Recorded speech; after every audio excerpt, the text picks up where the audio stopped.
speak, and you may begin. So good morning.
Is it red? Sorry. I thought red was on. So this morning I'm here to share information about the importance of non-market housing options for our communities, current housing realities, opportunities for action, and to bring forward some considerations for Council. The South Shore Housing Action Coalition is an active coalition which has been working since 2012 to build awareness and facilitate action on the need for improved access to healthy, safe, and affordable housing options across Lunenburg and Queens counties. We believe housing is a human right. It is enshrined in Canadian law through the National Housing Strategy. We can all appreciate the importance of having a healthy, safe, and stable place to call home. It impacts our health and well-being, our communities, and economy. We all have a responsibility to ensure that everyone in our community has access to healthy, safe, and affordable housing options that reflect the changing of housing needs throughout life. So, why do non-market housing options matter? Well, let's have a look at what we do know about housing in the region of Queens. The ability of a household to live in a community is not solely related to housing options available. There are a number of community dynamics at play, some of which are noted on this slide. The current housing situation is reflective of the dynamics between housing, population, and economic realities.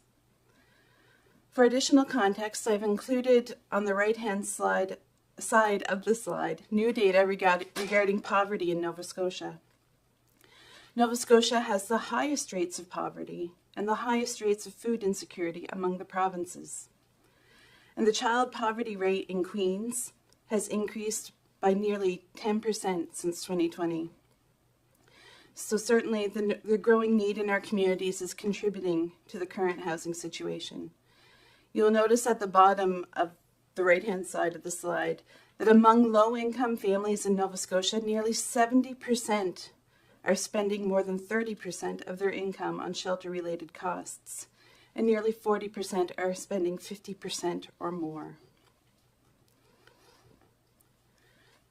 This slide shows the housing spectrum, which is the range of housing options required for the health and sustainability of communities and reflects the changing needs of households. Those within the yellow box note where non-market housing options exist. Currently, there are very few non-market housing options in RQM. The Nova Scotia Public Housing Agency operates 113 units in the region, 46 of which are for families and 67 are for seniors. Dr. Catherine Leverton-Reid from Cape Breton University recently shared that 89% of rental housing stock in Nova Scotia is privately owned and operated. There has been traditionally little investment in and intentional focus on non-market housing options in Nova Scotia. Instead, we have looked to the housing market to meet needs. However, it is unable to meet the needs of everyone. The market controls the vast majority of rental housing, and other than the current rent cap placed on occupied units, there is little regulation to protect the affordability of housing. Even the affordability standards set by CMHC are based on average market rents. and so the market is determining affordability rather than affordability reflecting what households are actually able to afford. Supporting the development of non-market housing options is an opportunity for investment in the community and can help ensure affordability of housing. Affordable housing is housing that is affordable, but that depends on a number of factors, including household income, size, their needs, etc. And we encourage you to consider your local context to determine what affordability looks like here. The information on this slide is meant to provide some perspective to affordability in the region. Spending more than 30% of household income on shelter costs, which includes rent or your mortgage, utilities, insurance, etc., so it's not just your house payment, is an indicator of financial strain and is a marker for affordability in a community. So the first set of numbers on the slide show what a household would need to be earning to afford average shelter costs as reported on the census for Queens. The average shelter cost for tenant households is $772 a month, and for homeowners it is $707 a month. To the right-hand side of the slide, we see that a single minimum wage earner who works 40 hours per week could afford shelter costs that do not exceed $730 a month. And finally, the bottom portion of the slide shows an affordable shelter cost for various households that are earning a median income, so we're not even looking at low income. Even those households with median income are struggling with affordability.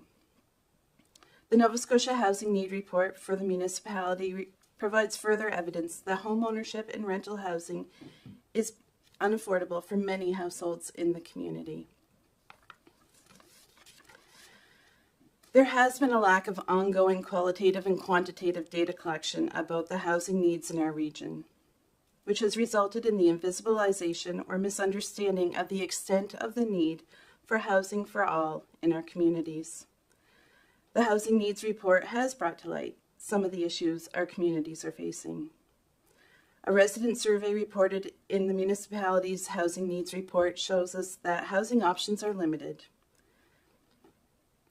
and that households have left or are considering leaving as a result.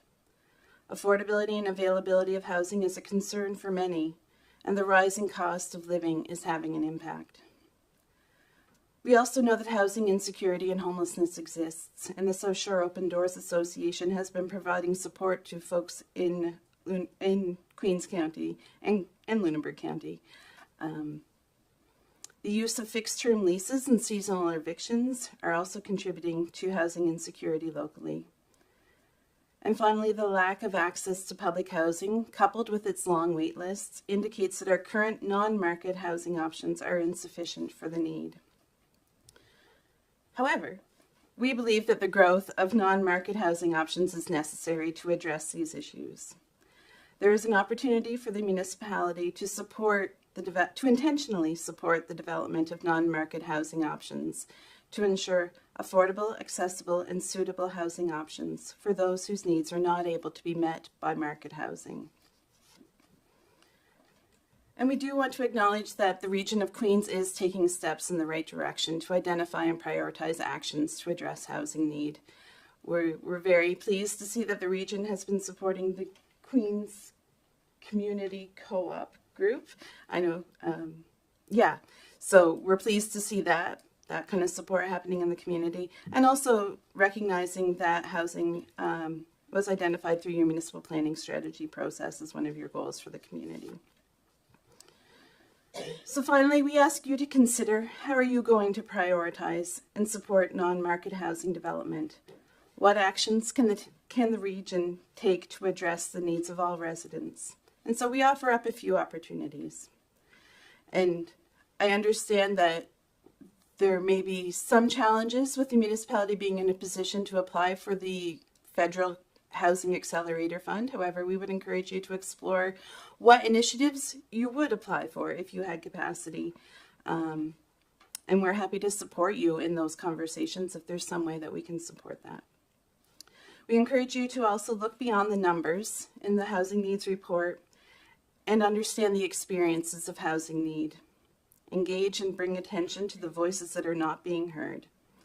And consider perhaps receiving the South Shore Open Doors Association's monthly data reports at council meetings. Some other councils are doing this.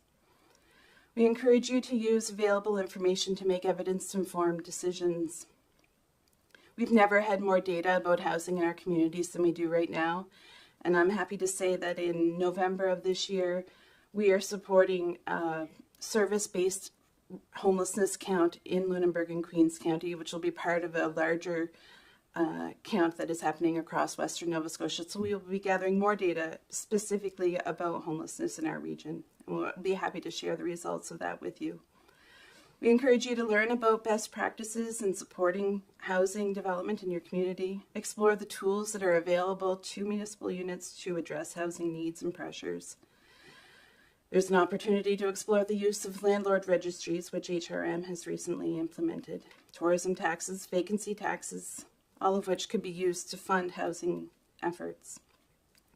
Support community capacity for the development of non-market housing options. And through your support of the local housing group, you're already doing that, so thank you. I encourage you to also learn what other communities are doing that are similar to yours.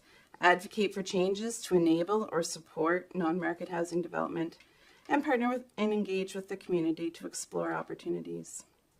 We'd also encourage you to learn more about non-market housing types such as housing trusts and co-ops, and connect with and possibly become a member of the Nova Scotia Nonprofit Housing Association and continue to be engaged with our coalition. So I'll leave you with this to consider. You have the power to have an impact and leave a legacy. The decisions you make today will have impacts in the future. It is your decision to make with the best interests of your community in mind. Consider the evidence, the experiences, the needs, and your opportunities and options. Your community is counting on you. Thank you. Thank you, Ms. Green, for that very realistic approach to housing needs, and you are correct. This is the first time that the data is becoming available throughout the province because of the need.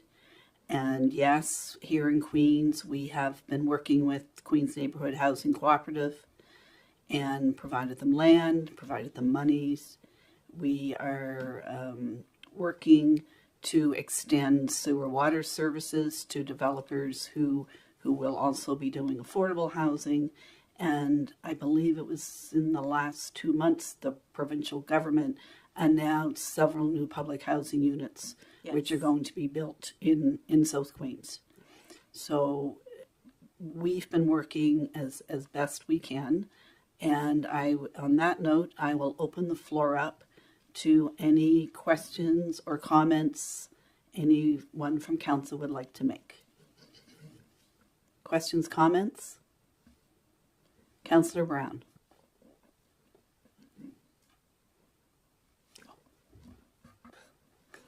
We can only talk one at a time. So, I mean, we all know that there's a real shortage of housing and it's an affordability issue. But everybody seems to be focused on either getting affordable housing built by contractors or by government.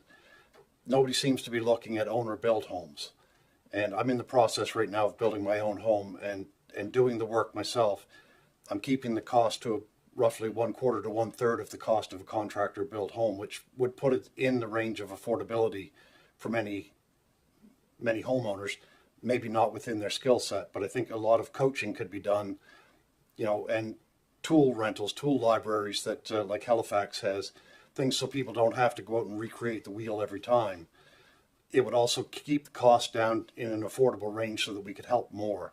But I think it's an approach I'd like to see all levels of government take on. So just something to think about.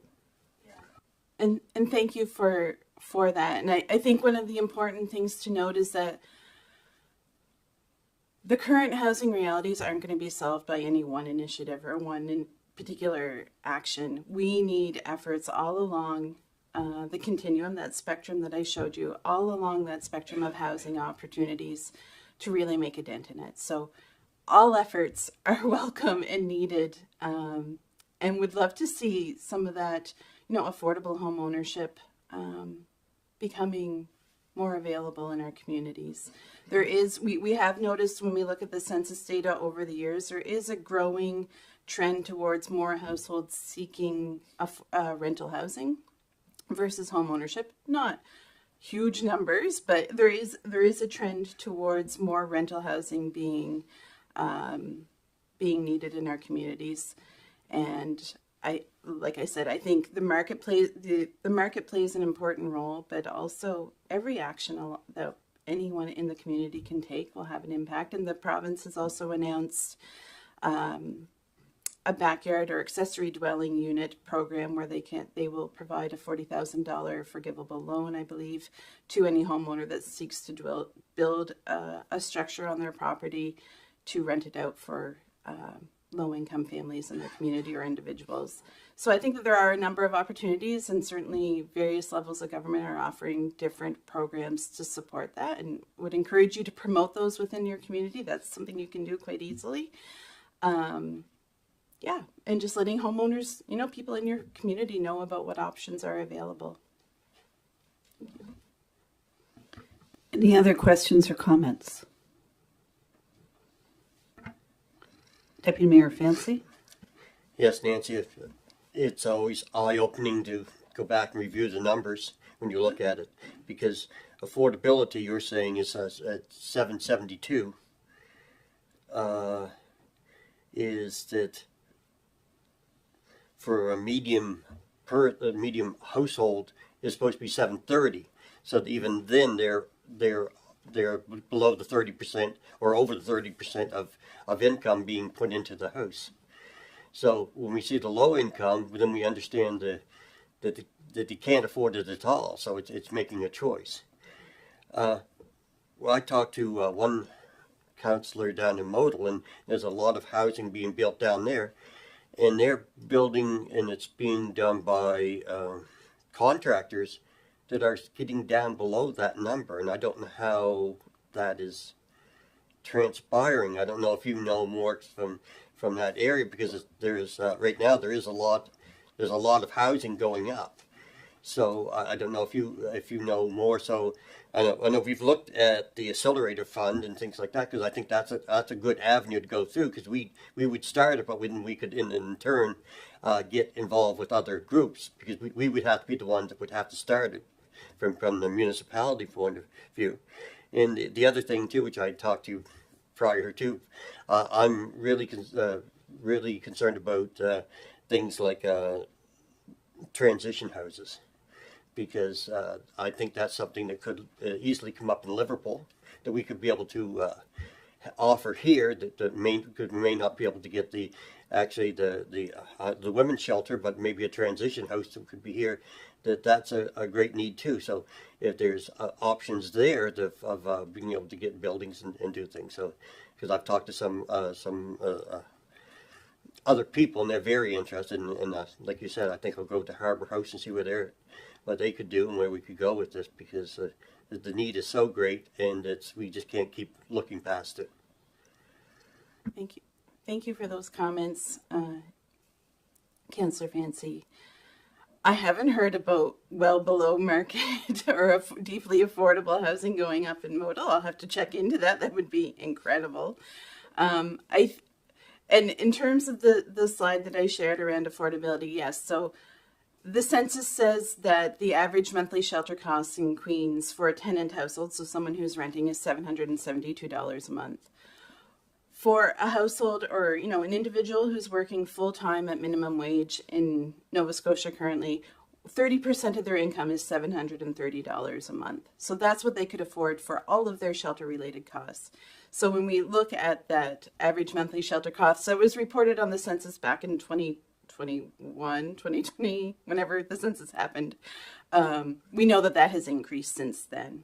And this is with the current minimum wage.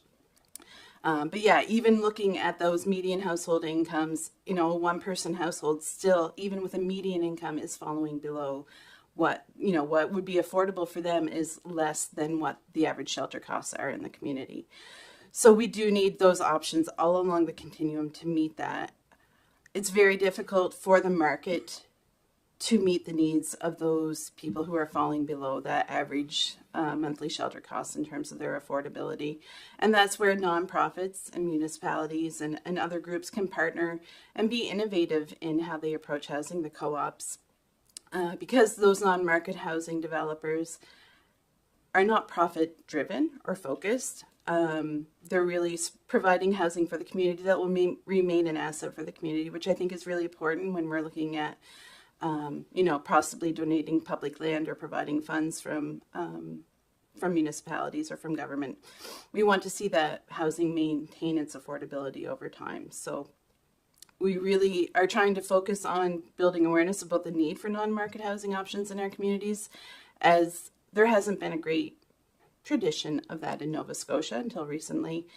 So it's a growing sector, and our communities may need some time to understand that or identify ways that they could participate in that as a nonprofit group. And yes, certainly reaching out to those community partners that might be in, where it seems like they have a natural connection to providing housing, like Harbour House or Second Story or the South Shore Open Doors Association, who might be in a position to provide housing for some of those folks in our communities who have greater needs. I think that that's a wonderful idea, just to understand where they are and how you may be able to support that. That would be amazing. We need it all. Everyone has a responsibility related to this, and I'd encourage anyone who's wondering what they can do to support the community to talk to others and see what you can come up with. There's certainly a lot of focus and attention on housing development, and there is funding available. It can be difficult sometimes for our smaller communities to access, but the coalition is here to support around advocacy with that as well, and providing data for grant applications. Certainly reach out to us. We would encourage community to reach out to us and see how we can help. We've been collecting and monitoring the housing situation in our region since 2006. And as I said, we'll be conducting the homelessness count this November, which will give us even more data about need. Councillor Charlton wishes to speak. Thank you. Thanks, Nancy. As a member of this group from Council Committee, I've learned a lot about this, and it is really sad to see these numbers, and we see this all the time in our community about when places do come up for rent, they are nowhere near any of these numbers that have been shown on this sheet. And we don't have a lot of opportunities for apartments and rentals that come up. And I find what I'm really seeing now is when they do, someone has been in that unit for a long time and it was an affordable price. And the second that they're out of that unit, it has tripled in price. And so it's a huge, huge problem. And I think our council, has done well in supporting initiatives like Queen's Cooperative Housing. Of course, all that takes time, and so we're eager to see that come to life. And I think that group has other initiatives after their first project that they want to continue in the community. So that's the difficult part, is that there are some things that we can, seek out quicker, but those things that have bigger impacts take such a long period of time. One thing I should have noted before your presentation is that this council also, in the most recent budget passed, we increased the income threshold for the low property tax exemption, recognizing that households in Queens were having a hard time with that as well. So we did increase that. So I just wanted to note that, and thank you for your presentation.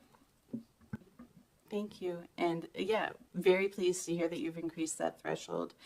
And in terms of that piece where, the demand is so great in the community, and when a unit becomes vacant and the prices are going up, and the length of time it takes to construct new housing, I think speaks to some of those challenges we're seeing around the rent subsidy program that is offered by the provincial government, and the changing of their thresholds within that program about who it's available to, and the funding allocated for that program is certainly being felt by folks who are working at SODA and support, and obviously people and individuals in the community that rely on that support. Last spring, I believe, the provincial government reduced the threshold from if you were paying 30% or more of your income, you could apply for the rent subsidy from the province to help supplement your rental costs. They increased that to the 50% threshold. So that meant that a lot of people were no longer able to apply for that or receive those funds. So if you see opportunities to connect with provincial decision makers and folks in your community, encourage them to speak out about that and encourage, maybe an influx of funding to that program so that it can be delivered more broadly to folks in the community.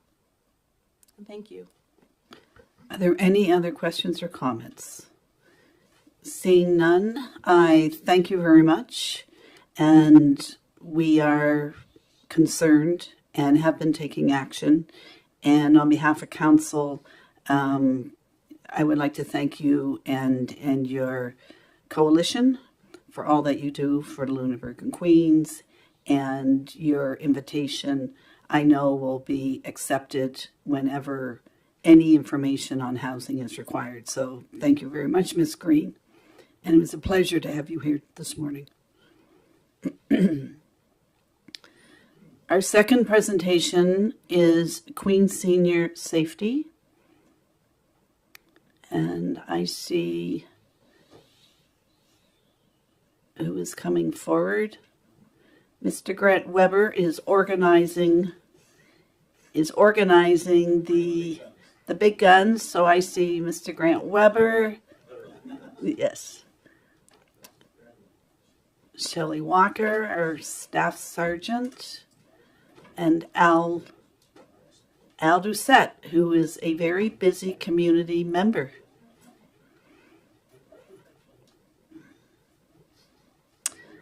We're all set, so good morning. Turn on your mic, please. Even though you probably don't need it. Good morning, Mayor, councillors, employees of the region, and all my supporters. My name is Grant Weber, and I am chair of the Queens Care Society, which is an advocacy group for seniors here in Queens County. And I don't know if you know or not, Queens County Transit came out of Queens Care. The Housing Commission has come out of Queens Care. And our next thing on our slate was transportation and housing, and now it's Seniors Helping Hands. So that's the next thing we'll be working on. But that's not what I'm here to talk to you about here today. I'm here to talk to you about, do we have the slide up?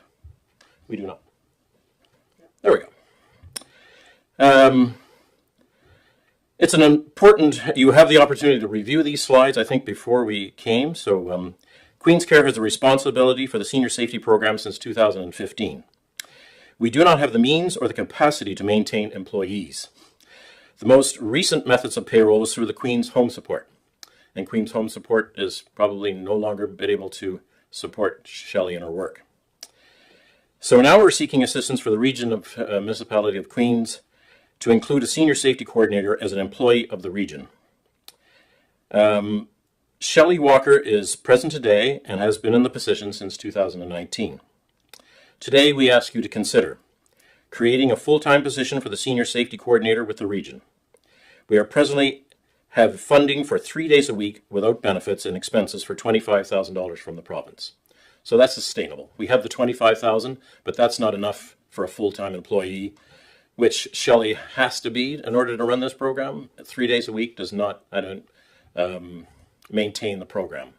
And I know as councillors here and the councillors of Queens, you've probably contacted Shelley for one or two items at a time that people need assistance in the region of Queens. So creating a full-time position for the senior safety coordinator provide benefits for the full-time employee for the region, which any normal employee for the region would receive benefits, and a workstation in the office when required. Due to the nature of the role of confidentiality, a consideration for Shelley, she works in different locations. So she'll work at the RCMP station.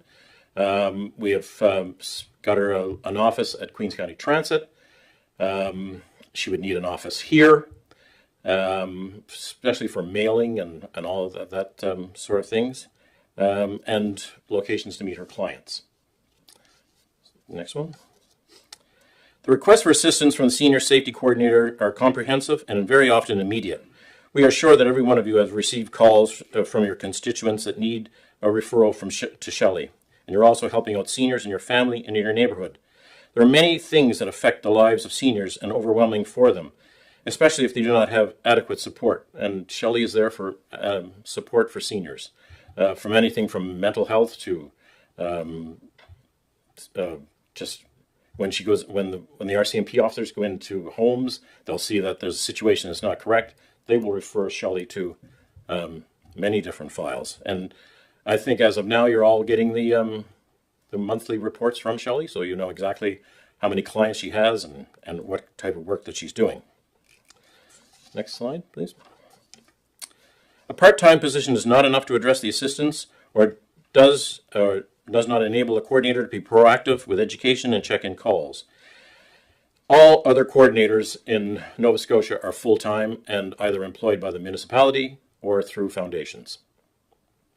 We are fortunate to have organizations like the RCMP and Peter Freeman, who owns the office where Queens County Transit is now located, that has allowed us to hopefully use an office space there. And the RCMP provided Shelley with a cell phone and office supplies and office space also. Next slide, please. We have gathered data from other counties which demonstrate the employment situation of others. We are hoping that the region of Queens can also become the employer and provide senior safety coordinator with the stability required to support the seniors here in Queens County.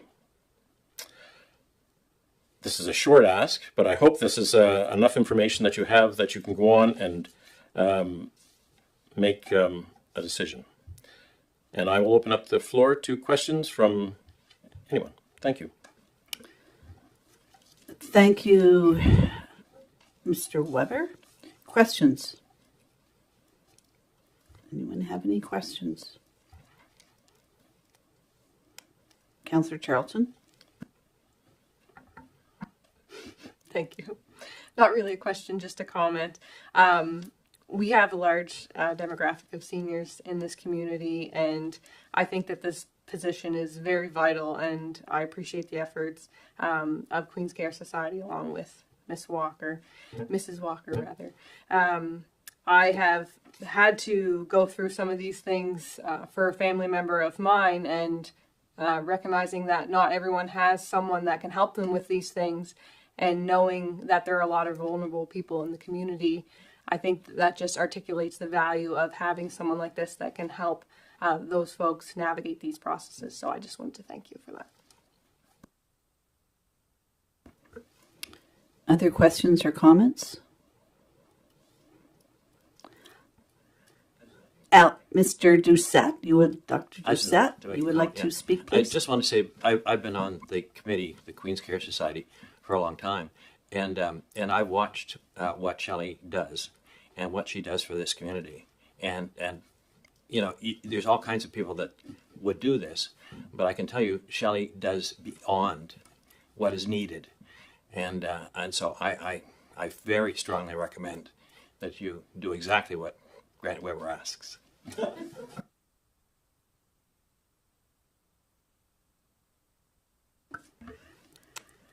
We hear you. Deputy Mayor Fancy? Yes, I concur that Shelley does a marvelous job here, and we look at the percentage, even that we're only reaching 7.5% of the seniors. So we're reaching a very small percentage, even with all the efforts we can put forward. I remember back when the job first started, it was only 3 days a week, and we were giving $5,000 from here, and then everything changed about.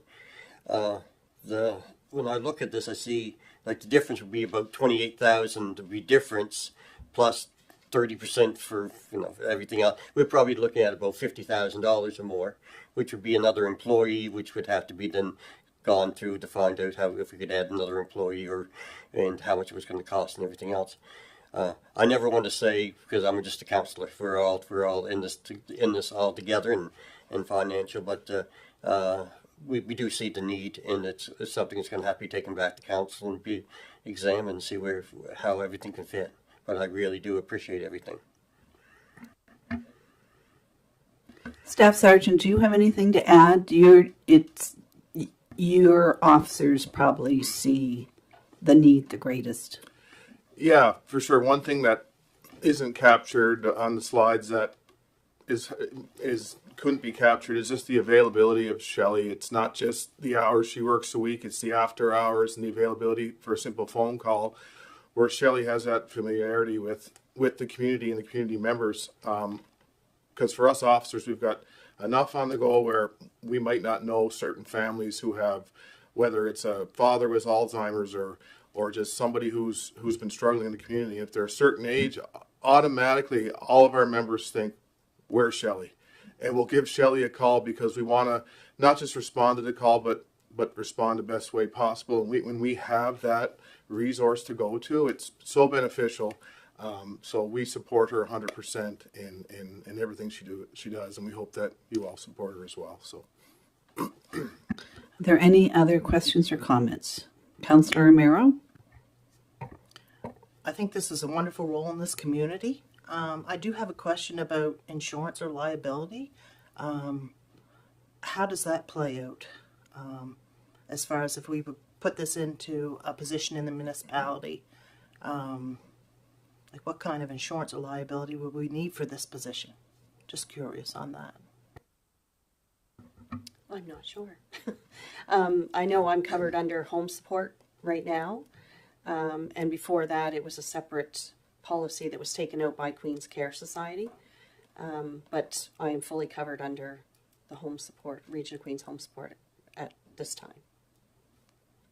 Councillor Romero, you'll note that 8.2, when we have that discussion, if it is the will of the majority of council to do further investigation, then that would be a requirement that staff would have to research, look at other units, who would this position report to, because they would no longer be reporting to the board.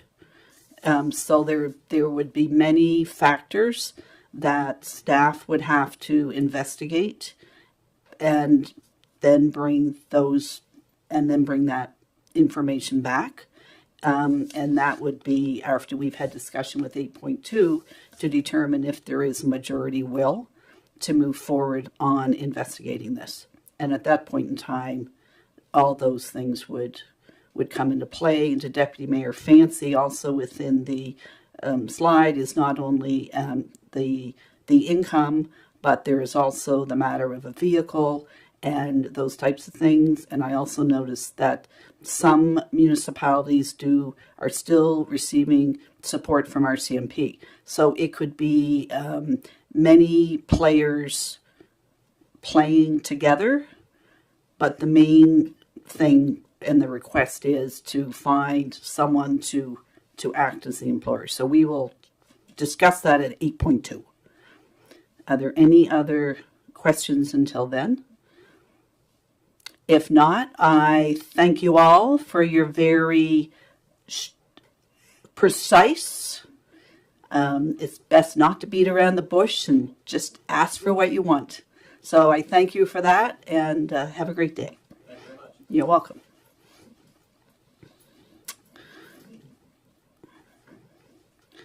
Our final presentation is a report from the speed radar signs. The Police Advisory Committee listened to this presentation at their committee meeting and then made the decision, or CAO made the decision to bring this forward. We have engaged 2 students this summer who have been working with Public Works, and this project has also been part of their responsibility. And while we're waiting for them to get set up, and I believe there's a little bit of an update since we last heard. So welcome, and I will allow you to introduce yourselves, and your summer's rolling to an end. And we hope to see you back again next summer, because I know one that was with us last summer. So floor is yours. Thank you all. My name is Lindsay Robar, and this is Corbin Anthony, and we're the engineering students here for the region. And today we're here to talk to you about the speed radar signs that are deployed in our county.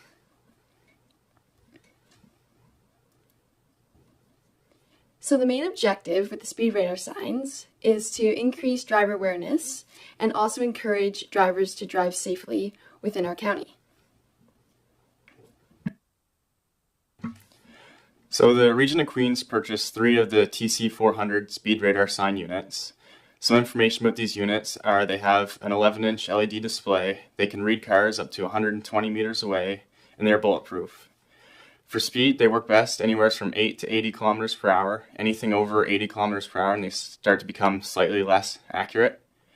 For power, they are battery powered, and these batteries last approximately 7 to 14 days depending on the amount of traffic that goes through the signs. And for accuracy, they have an uncertainty of plus or minus 2 kilometers per hour, but every vehicle also has some uncertainty to it, so that adds up to about 3 or 4 kilometers per hour.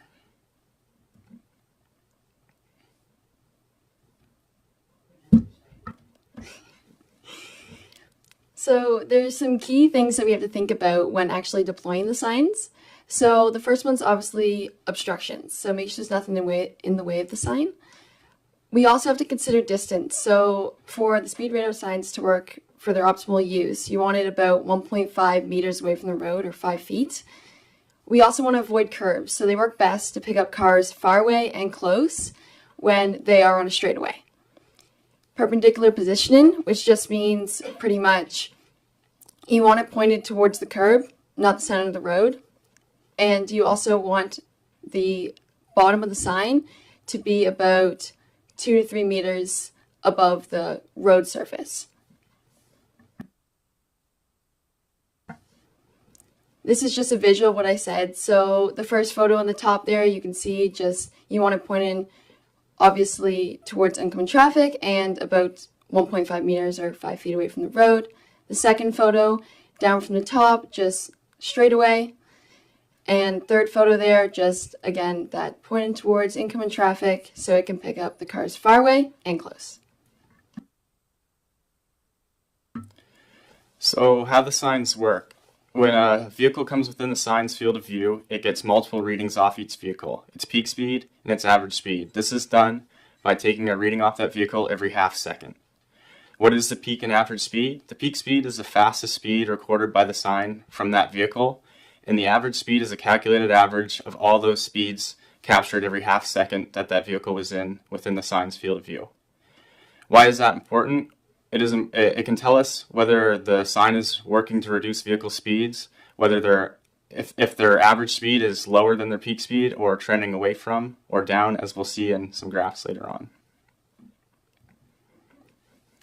So some display configurations is first, so there's a stealth mode and an active display mode.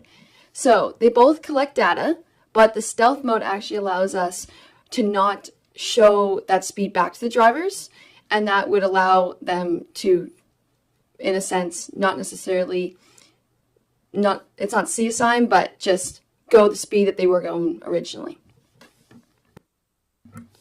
The sign has a minimum and maximum display speed. We currently set our minimum display speed to 5 kilometers per hour and our maximum to 20 to 25 kilometers an hour over the posted speed limit, depending on our location.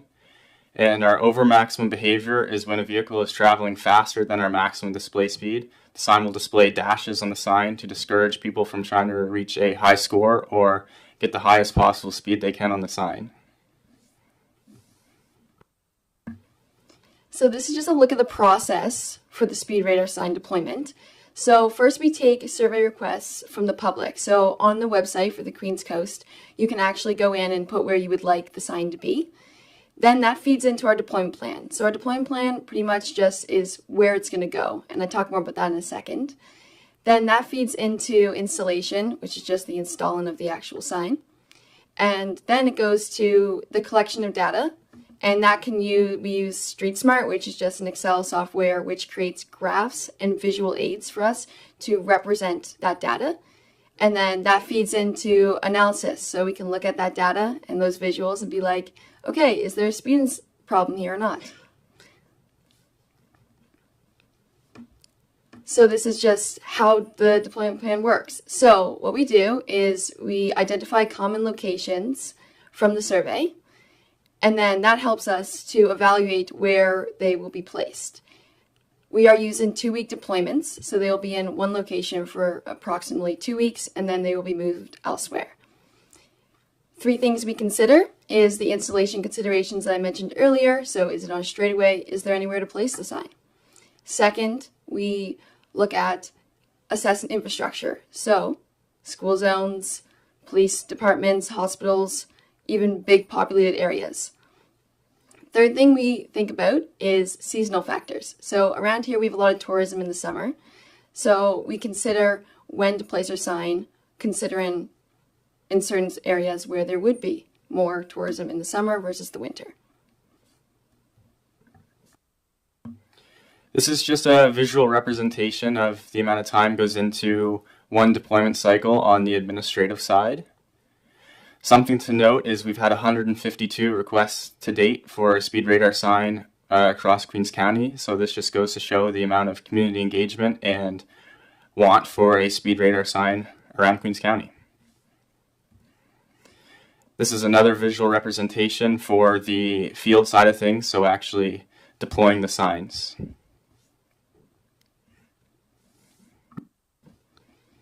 So what data can be produced with these signs? So as I mentioned earlier, we use StreetSmart, which creates graphs, and these are some of the things that it will show. So there's a summary table and comparison charts. But the biggest thing to realize in these is we can actually get the time of day where people are going the fastest. And we'll show an example of that later on. Some more data that can be produced are daily and weekly charts. Something to note from the daily charts is the number of vehicles and violators. This gives us a visual representation of how many cars are going through the sign and how many are speeding and how many aren't. For our weekly charts, we get the 85th percentile, which we'll see in the next slide and explain. The biggest difference between the daily and the weekly charts is the daily breaks the day down into half-hour time segments, and the weekly charts break it down by the day of week.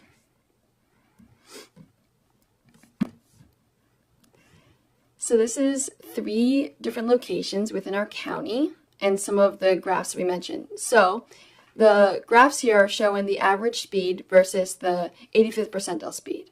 But what is the 85th percentile speed? Pretty much what it is the speed that drivers are perceiving the road to be safe to drive at.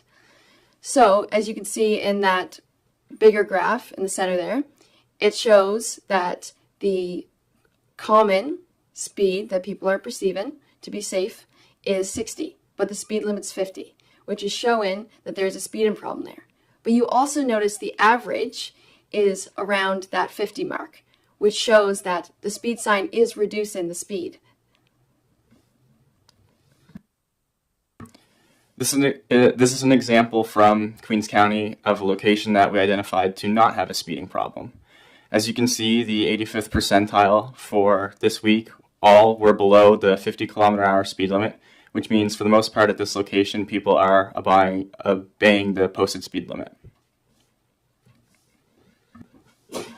So this is just some more data. So these are 3 different locations. As you can see in the top, those exact locations there. And you can also see that the center one there, Main Street, we don't have too many violators, that's on the corner there, going towards the hospital, which adds up as people are turning. This is another graph. It's one of our weekly speed summary graphs looking at our peak and average speed. So at this location, for the week, we had 86 people traveling greater than 20 kilometers an hour over the speed limit by their peak speed. After seeing their speed displayed on the sign was able to slow 70 drivers down enough to get their average speed out of that 20 kilometers an hour over the speed limit bin into one of the lower ones. This is a summary table, and as I mentioned earlier, there's that fastest time of day, and that is the key thing to get out of that chart as well. And you can see, for example, July 6th, 5:30 was the time that people were traveling the fastest on that specific road. So in summary, some applications for the speed signs is it can help improve our resource deployment, considering our CMP and where to place our resources, and it can create a safer environment within our county for driving. Thank you all.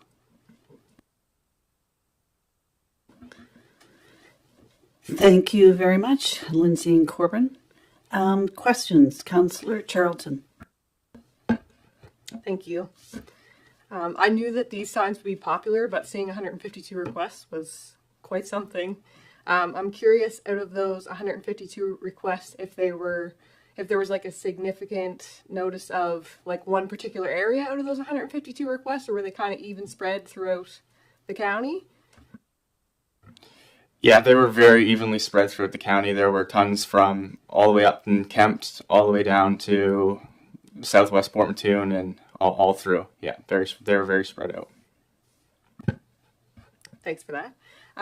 As you mentioned about the stealth mode, if these signs have been placed predominantly in specific areas for 2 weeks, is there a certain amount of time that the stealth mode is activated, along with drivers being able to see that they actually are speeding versus not? As of right now, we've had it actually displayed to the drivers, but in future we would like to do a week with it displayed and a week without it displayed to see the difference and compare.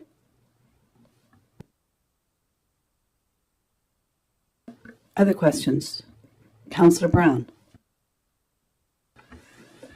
Yeah, this is the second time through the information, and I get more information out of this the second time as well, but I noticed that the signs have the red and blue lights on them, and when I came into LaBelle, as soon as the red and blue lights came on, the brake lights came on the cars. They saw them. Today, when I came in, the signs were gone. I didn't see any brake lights. So, you know, it kind of brings home that they are an effective tool for slowing down traffic, but I don't know. I think there has to be more of an approach, so that information that you're getting can go to the RCMP to give them a targeted approach, maybe where there are problems, or to define where there's problems. So I think it's a great project. Thanks.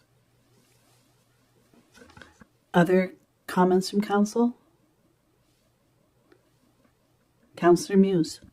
So, in some of the emails we was going back and forth, we was having problems putting them in different districts. Has that been straightened out? Yeah, so on our own roads we're okay, but on provincial roads they do have an internal policy about allowing these signs in their right-of-way, which essentially is where they are effective. After some discussion back and forth, we might need to tweak our processes, but I've been led to believe the sense that we might need to pull them back significantly is no longer the case. It looks like our deployment plan and our approach is amenable, and it looks like as long as we sort of pre-apply, you know, for all of the locations we're going to do for a couple months ahead, then the Department of Public Works, the provincial department, is probably going to be okay, although they'll review each one on a case-by-case basis ahead of time. Other questions, comments? Deputy Mayor Fancy? Yes, you fellows have done a fantastic job with this. That gave us a lot of information we didn't know for sure, though we thought, and I think this is one of our bigger issues, even with our county, with everywhere, you know. But one thing is, I guess two things. One thing that you mentioned here before is when you do the speed indications, if somebody's even coming around the corner, you catch their initial speed even when they slow down, so you know that they slowed down, but they come in at a certain speed, and they're already caught. So you already got that on the information. Now, when you take the signs away, of course, as has been indicated here, sometimes speed goes back up to where it normally was. So how effective was that? Well, again, effective in the sense that we can gather that information, work with the RCMP to be able to look at those areas. But I think sometimes it's a matter of, I guess, for the average driver, sometimes you go through a speed area and you don't even look at what the speed is. But all of a sudden you start seeing flashing lights, it brings that back to memory. This is only a 70, not a 90. And so you sometimes it gets you into a different habit. So hopefully it helps bring forth a habit which will slow down some of the people who don't want to get caught. And they don't understand that it's going to be coming again or whatever. So I think all this information is a great thing. Like I said, I think we should have done it years ago, but I think it's good to be able to go forward, and I appreciate all your hard work. Before I recognize Councillor Charlton or Councillor Muse again, is there anyone who wishes to speak before them? Councillor Romero? I do thank you for all your work. I think this program is working. I know for me, it's keeping me accountable in my driving, because I think for a lot of us, we don't realize that we are speeding. And this just brings it into light, and hopefully makes more of a steady flow and not so much speeding within our community. But I know as councillor, that was one of my biggest complaints, was the speeding on all the roads. So I think it's working. Thank you. Councillor Charlton, and then Councillor Muse. Thank you. The only thing I think I would add that hasn't been said is that the data is showing that it works. So I think that there will be value for council in future years to consider permanent speed signs, because I had heard even from our MLA, who happens to live on Bristol, that it was significant, the difference in speed coming from the direction where the speed sign was versus the other side. And of course, we saw that data here today that it works. So I think there's a lot of value in that. And thanks for your presentation. Councillor Muse? It definitely works. It's like it's in Hunts Point right now, and you can see the difference in the traffic coming down over the hill than the traffic going up over the hill. The only problem, like I noticed in Hunts Point, like you're coming out of a 70 zone going into a 50. So I've seen people the other day doing 90 some when they hit it. So is that going to read like, say that where they're in the 70 zone, is that going to pick it up and not help with the data, because they still are in the 70 zone, but it's reading on that sign. So yeah, that will have some effect, but we've had a lot of requests for signs on that particular road, and that was the only location that really met our requirements for installation. So that was really the best spot we had for installation. So we will get some mishaps there with some of the data, but that was the only location we felt was adequate for sign location. I also just wanted to say that we do keep that in consideration. So if we give them the data and say it's a 50 zone, we'll also give them the fact that it's coming from a 70 and it's reading the 70. So we do consider that when we actually give that information. is the data being shared with the RCMP all the time? Okay. Not currently, no. But the goal is in the future to share that with the RCMP so that they can better equip their forces and use their resources. I do agree with Councillor Charlton's point that they definitely slow people down, and permanent speed signs on our particular streets, such as Bristol, I believe, picked up speeders. Fort Point didn't. That was the area that seemed to be the least amount of speeding. However, just a question to our CAO. We have to go through a process with the provincial government, Public Works, to put them on any roads not owned by the Region of Queens for temporary.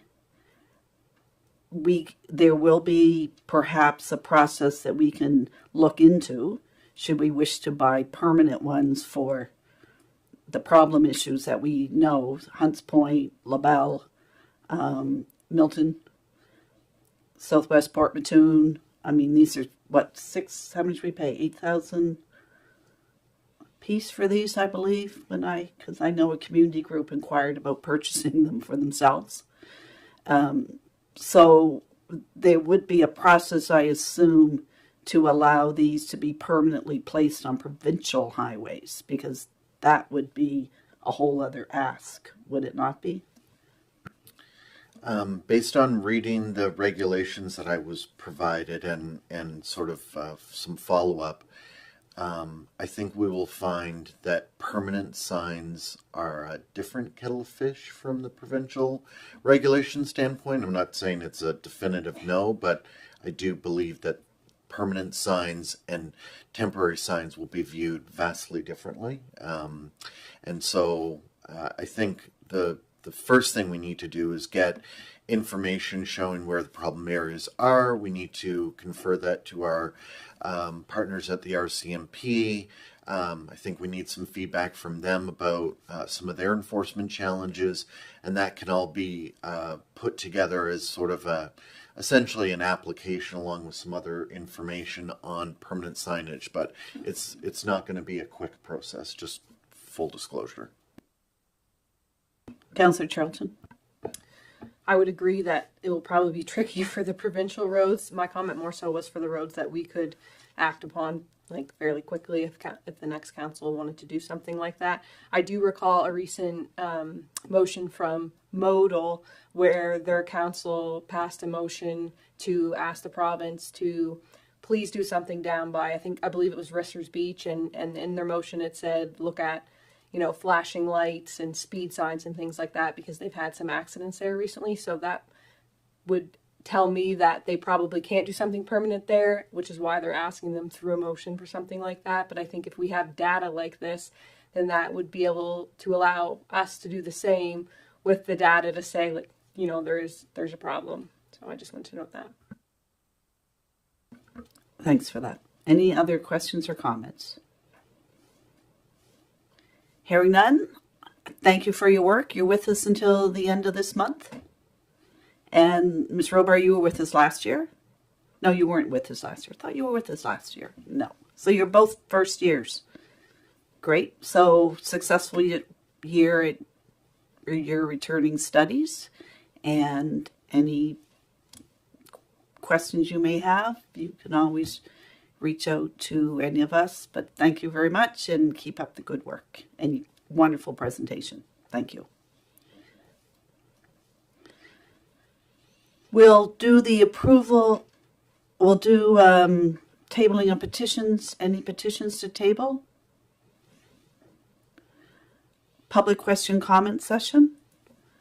So this is an opportunity for members who are here today to address council, 5-minute maximum. Provide your name and the community in which you live. Anyone wish to address council who's here today? Seeing none. Approval of the regular council minutes July 9th, 2024, moved by Councillor Brown, seconded by Councillor Charlton. All those in favor? Unanimous. Approval of the special council minutes July 17th, 2024, moved by Councillor Romero, seconded by Councillor Brown. All those in favor? And last, approval of the special council minutes August 1st, 2024, moved by Councillor Gidney, seconded by Councillor Charlton. All those in favor? Passed. We'll do a few of the recommendations and then we'll take a short break so we don't have hours of sitting and we all need to move. So, Stonewall at Hillsview Acres, 7.1. This was before us at our last meeting. Director McLeod, you have been working with the Queen's Care or the Manor, respecting this and their architects. You gave us a very thorough explanation during our discussion. Can you just perhaps recap for those who may be watching We do the recommendation first. The recommendation, please. Councillor Brown, in whose district this is. I recommend that the Council of the Region of Queens Municipality grant approval for Queens Home for Special Care to remove up to 100 lineal meters of the stone wall on PID number 702-47887 and incorporated the stones as part of a landscape element for the new long-term care facility on Queens Place Drive in Brooklyn, and that Queens Home for Special Care submit a detailed work plan to the Director of Engineering and Public Works and the Administrator of Hillsview Acres for review and approval prior to commencement of any work, and that a plaque be erected on the new landscape feature by the owners of the new facility, recognizing the historical significance of the stones. Thank you, and that is seconded by Councillor Gidney. So Director McLeod, just a quick recap of how this came to be, considerations that this council and staff have made. Thanks. Yes, Mayor Norman, just a brief outline. So as council is aware, the request has come in from the developers of the new long-term care facility to utilize a portion of the stone wall that surrounds the Hillsview Acres Home for Special Care. They would like to incorporate these stones as a design element into the new build, and it's really a bringing the old with the new.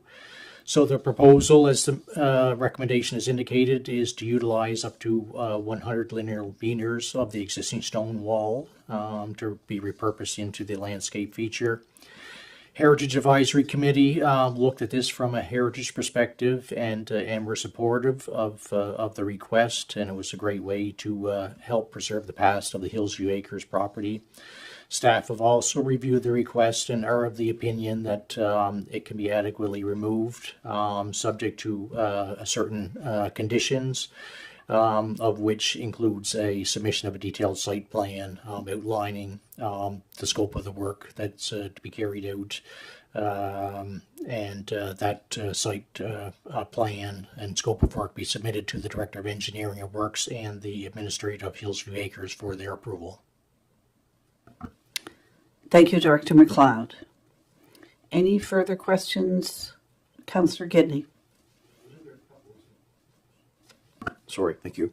I was out there a couple of weeks ago. I was looking at the stone wall, and I'm so impressed that we're going to bring it in to bring in part of that group in here into the new home. It is so amazing, and I think this is such a great idea. I support this 100%. Thank you. Councillor Brown. Yeah, I think as the older generation looks at a lot of properties and the stone walls define the boundaries of their property and where they live, and these are their homes out in Hillsview. And as we uproot them, when the new process is built, and uprooting is not the proper term, but it is going to be an uprooting of some of these people to move homes. Taking the stone wall from one place to another will keep their same boundaries and give them an anchor, like a physical anchor, that they can still say that this is part of my property, this is part of my home where I live. I think it's going to be a great transition piece for them. Thank you for that. Deputy Mayor Fancy. Yes, going along with what Councillor Brown has said, we go out every month and do a service out there, so we talk with them, and for a lot of them it's very scary to be moving from one spot to another, because that's what they get used to where they are. So by putting this stone wall out there gives them a sense of normality, I guess, that everything's going to be still the same to a degree, that they can be able to something they can hold on to, which is very, very important to them. Yeah, and only about 100 lineal feet of that wall will be removed, so it's quite a wall. Pardon? Meters. It's quite a lengthy wall, and only the top stones will be taken down through. We're not going to disturb any of the stones that are resting on the ground. And the architects have beautiful plans for how that will be used as an outside landscape feature. So if there are not any other questions, I am going to call for the question on the motion. All those in favor, signify by raising your hand. Contrary, unanimous. 7.2, an alternate voting, first reading. There is a recommendation within the package. Councillor Charlton. I move that the Council of the Region of Queens Municipality receive the report titled Bylaw 26, a bylaw respecting alternative voting for information. And that is seconded by Deputy Mayor Fancy. I believe this is the first time that we've seen this bylaw. No, we've reviewed it before, in part, in whole. In whole. There any further questions respecting the contents? Perhaps, Ms. Green, you can just, for our viewers, the difference between this, the big difference, and why we're calling this an alternate voting bylaw. Okay, so because we're moving to a hybrid model election, which will include traditional paper voting as well as telephone and internet voting, we do have to have a bylaw allowing the electronic side of the election. That was very succinct. So we will be doing paper and electronic telephone voting, internet voting, and they'll also, that option will also be available at the voting day, or voting day will only be paper, just so people ask. It will be both as well. Yes, we're allowing all three types of voting completely from the first advanced polling day all the way through ordinary election day. Any other questions people may want to ask to clarify, Councillor Charlton? Just to clarify on the results of the election compared to in 2020, for example, can we expect the same time frame with the alternative voting besides paper ballot? So the people who are running will still know where things stand the evening of like they did in 2020? Thank you. Good question. Councillor Brown?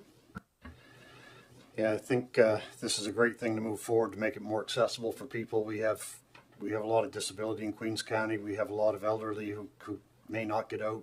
We've seen rainy days take the numbers down, but we've also seen in the media a bit of a backlash against not in-person voting, and I think this bylaw goes a long way towards making sure that we're keeping the vote legal and secure. And I think, people should be comfortable that there's not going to be a steal the vote or anything like that happening in Queens County. This is done the right way, and I'm very supportive of it. And I'd just like to make note, because I have heard people say, well, what's to prevent someone from collecting the cards or just, but I would just like to make note that within this, there is a $10,000 fine, $5,000 to $10,000, if anyone is found contrary to this. So if anyone, and it could just be a resident who wants to gather up their neighbor's cards and vote on that, it's risky. It's very risky to do that. So it does include. Yeah, and CEO Jodry? I just want to clarify there are mechanisms to prevent that, so as well as the fine. So if there are no other questions, Councillor Romero? Can you just explain how the alternate voting works? Like, will there be a PIN number come out in the mail, or could you just explain that a little bit, please? So we've contracted with a company called IntelliVote, which is working with all the municipalities in Nova Scotia that are doing electronic voting. They've been doing this for quite some time, so it's not a new technology for them. But what happens is once we populate our electors list, everybody on our electors list will get a letter in the mail with an individual PIN, and they'll take that and other identifying information such as their birth date, and they'll require both things to be able to log into either telephone or internet banking.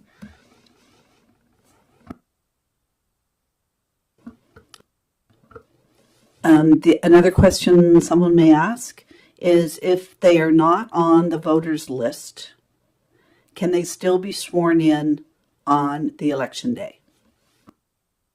Yes, absolutely. And we'll soon be putting out a call for people who are wondering if they appear or know that they don't appear on the voters list as soon as we have access to the system so that we can do the updating. Because we're doing simultaneous paper and electronic, we will have a dynamic electors list, so it will constantly be being updated, obviously to prevent somebody from voting at home by phone and then going into a polling station and voting on paper.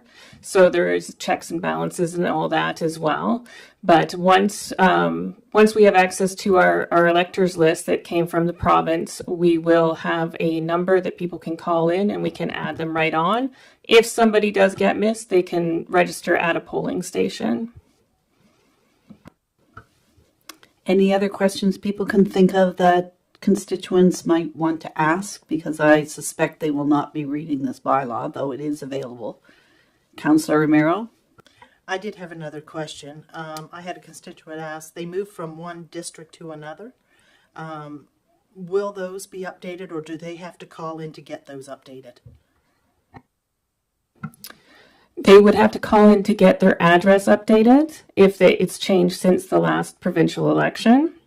But in saying that, even if their address is incorrect because of the dynamic voters list, they would be able to, if they did happen to go to their old poll, they would still be able to vote.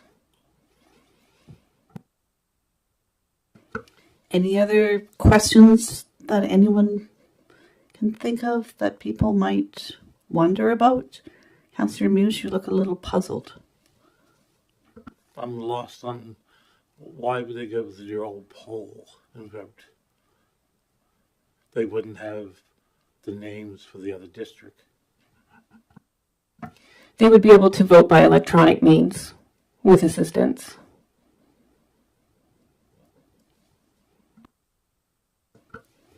Seeing no further questions, I will ask for a vote on that we have received the report. All those in favor? Contrary, 1. And there is a second motion respecting this matter. Councillor Charlton? I move that the Council of the Region of Queen's Municipality give first reading to Bylaw 26, a bylaw respecting alternative voting. And that is seconded by Deputy Mayor Fancy. Any questions regarding first reading, which is what this is today? Councillor Gidney? Excuse me. I've noted on the recount by court on number 20, section 2, the final count by the system is determined by section 17 or 18. It should be 18 or 19, I believe.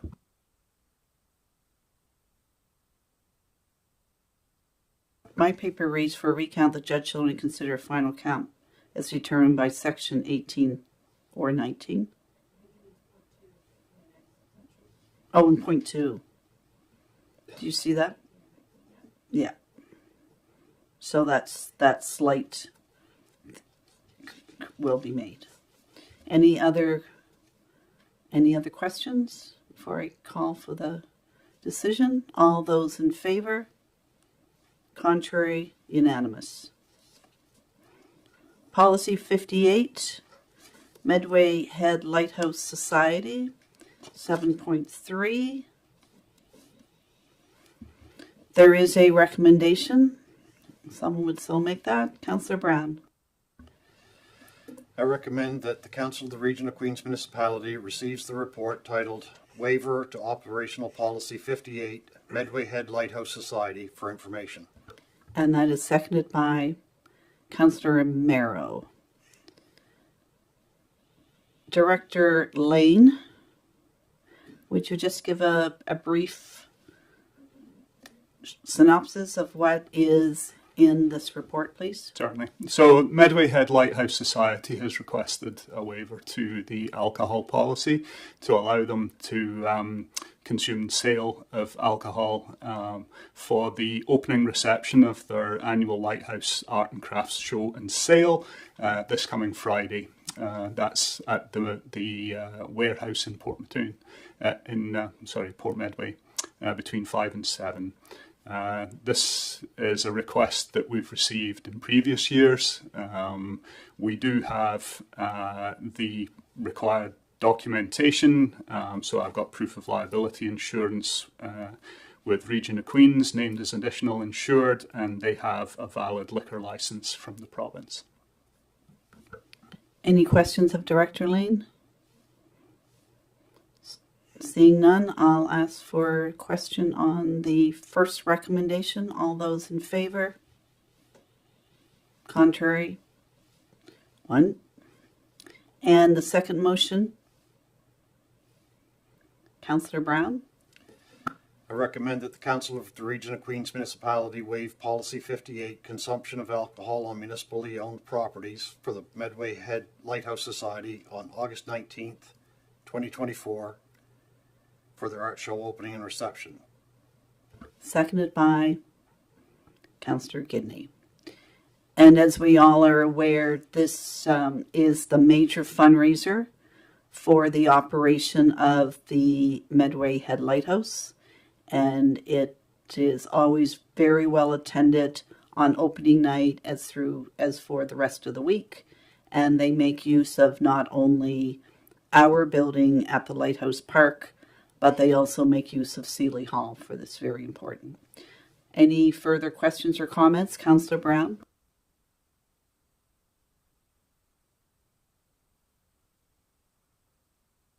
Thanks. I didn't realize when I made the motion, but in the background it's stating August 16th, and in the motion it was August 19th. It's this Friday. Yeah, so which would be the 16th?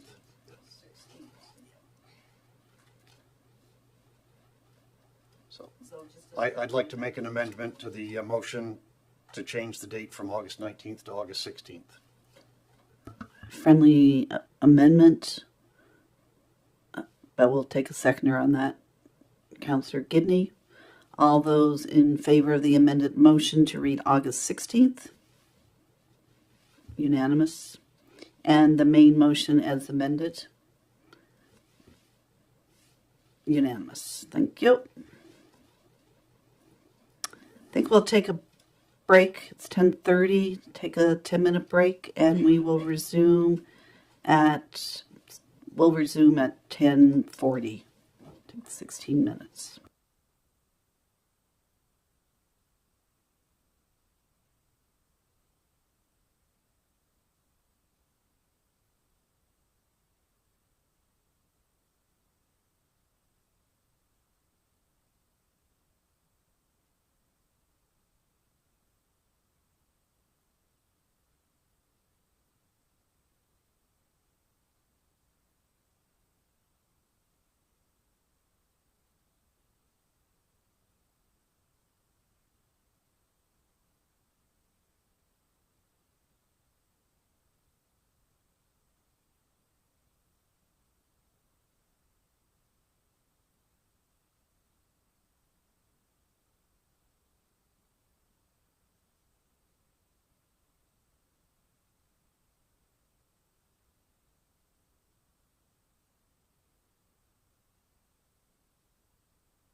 And we have returned, and we are at 7.4, 2024-2025 Community Investment Fund request, Little Red Southwest Schoolhouse Society. There is a recommendation within the package. Councillor Muse, do you want to make this recommendation?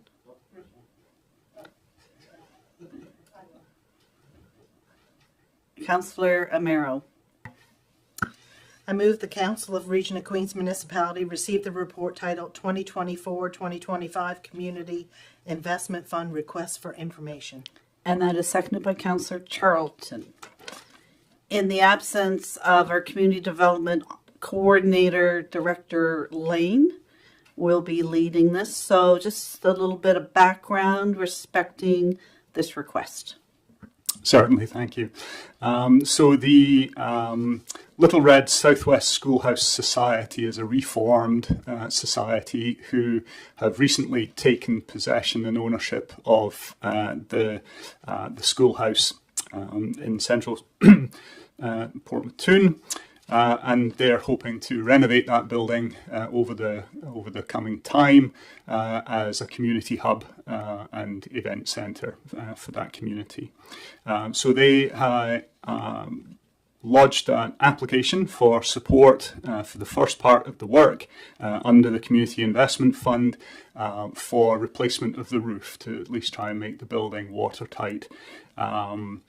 So this would fall under the Capital Investment Fund, and it would be under the second portion, which is labelled B, which is 50% of funding of eligible expenses for alterations or improvements to existing community infrastructure that will prolong the life of the facility at least 10 years or significantly increase usage up to a maximum of $50,000.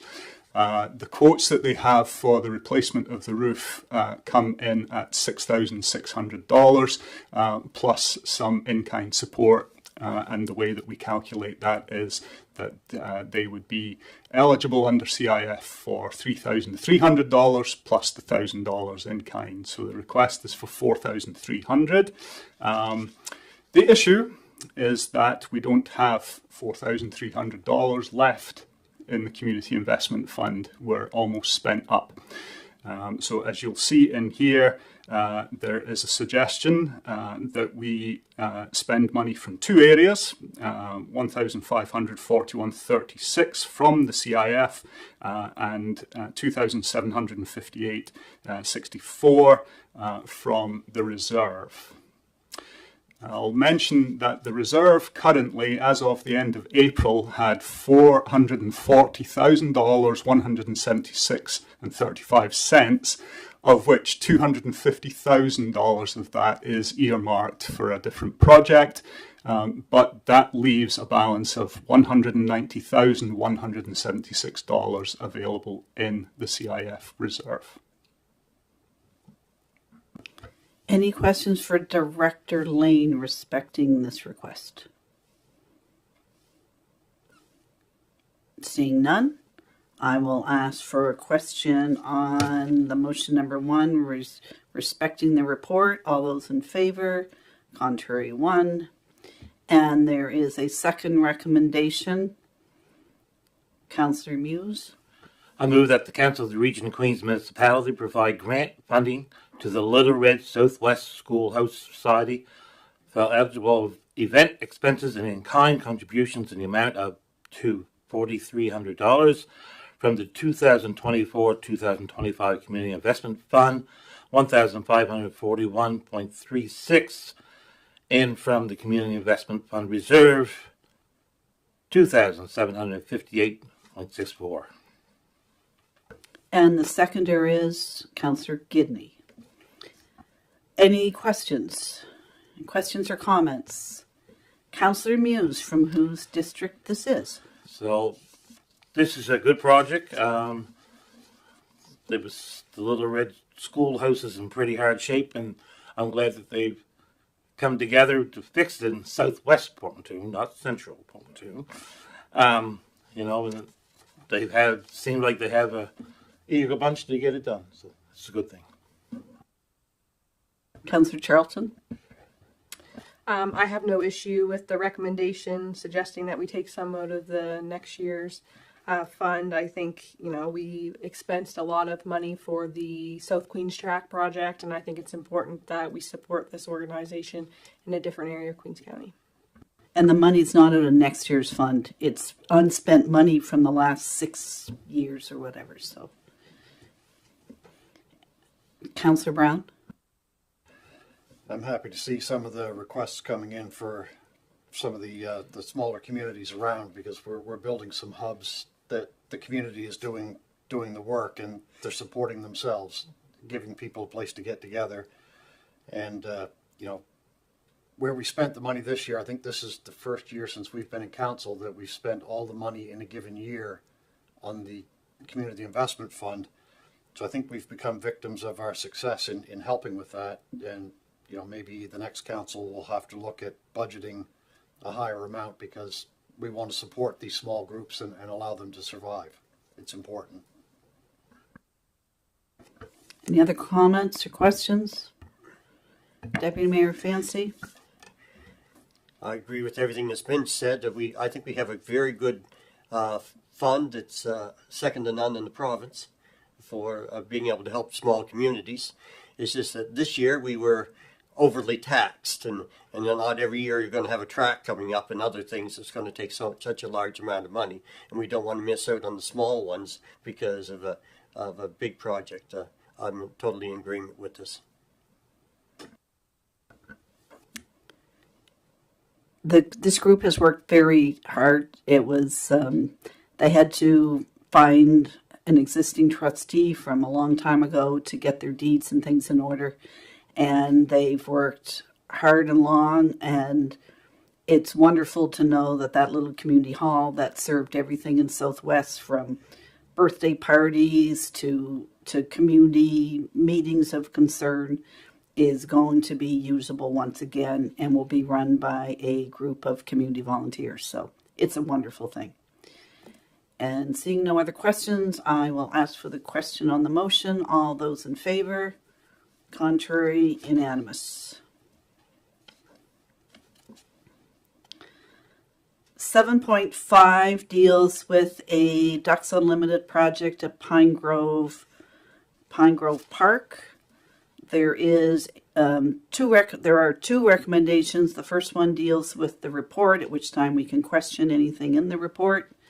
Councillor Fancy.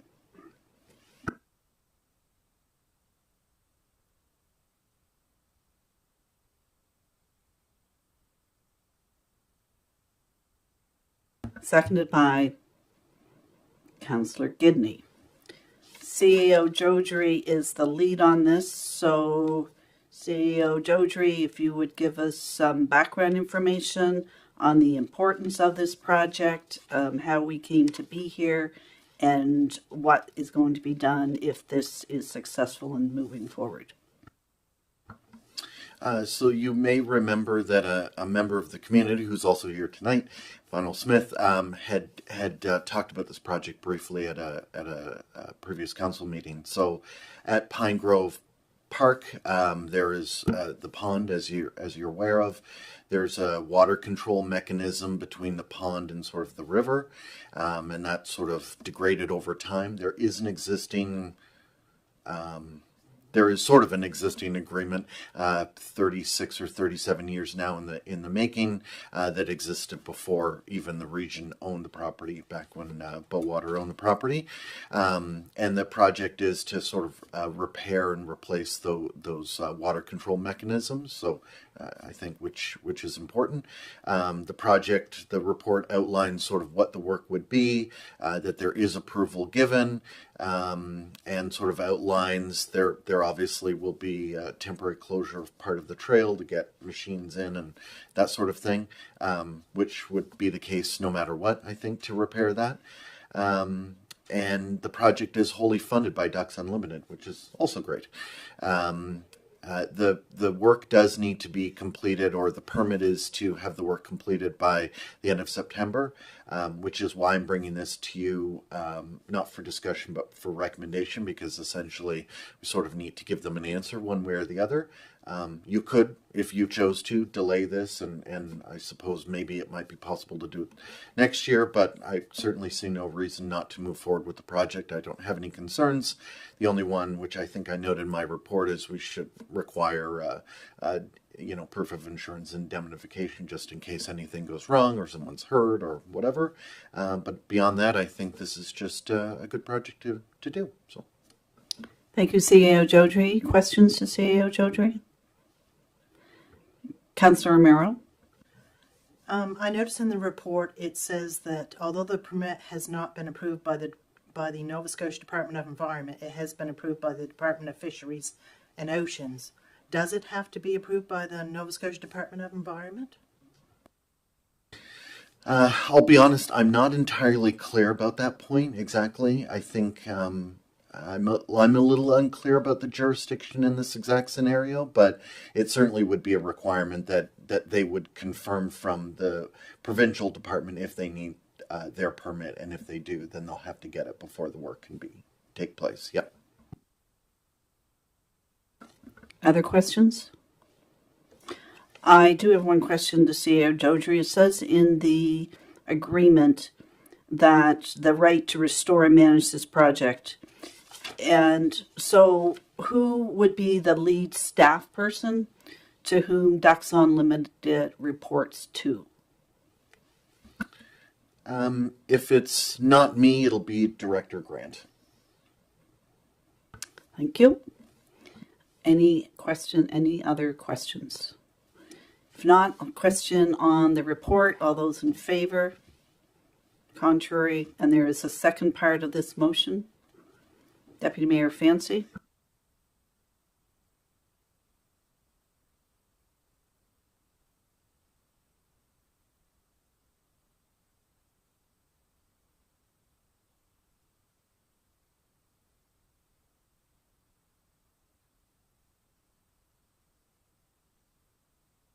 Seconded by Councillor Brown. Any further questions respecting this? Councillor Brown. I think this is a great thing. It's traditionally been a swimming area for people in that neighborhood, and I think without the water flow and the amount of ducks in there, the water's becoming stagnant in the pond. And this will bring that area back for the ducks, for the people, for everybody to be able to use it. I think it's a great project, and I'm glad that we don't have to pay for it as well. Any other questions, comments? Councillor Muse? So we have to have, we have to know if they have the $2 million liability. We don't know that yet, insurance. So I've received in writing that Ducks Unlimited carries $15 million of insurance, but as with anything like this, I would suggest that we require proof of it, the actual document, and that the region is indemnified. If someone is injured, their insurance covers it, not our own, which is fairly standard, I think, in all uses of our land. Other questions? Deputy Mayor Fancy? Yes, it's something the CAO mentioned here earlier, is that if we don't look at it this year as a project, initially this was supposed to be funded partly by the region. So Ducks Unlimited have gone forward and taken money from other projects to be able to get this project done. So if we don't do it this year, if we were to say we wanted to put it off to next year, it'll cost us. So that's the first part. The other things is that there's other people there who were there at that meeting, the barrier free, who want to do other things that we'll be looking at in the future. We can be able to keep the salt water out and be able to make that into a fishing area if that's what we so choose. It's just a great project.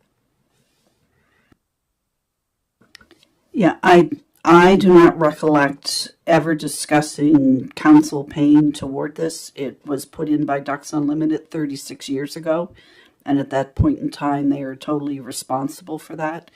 It's only due to some local eyes on it that they brought it to the attention that it's in a state of disrepair. I believe last council might have looked at this for repair. But once there's a valve on it, river water will continue coming in and out.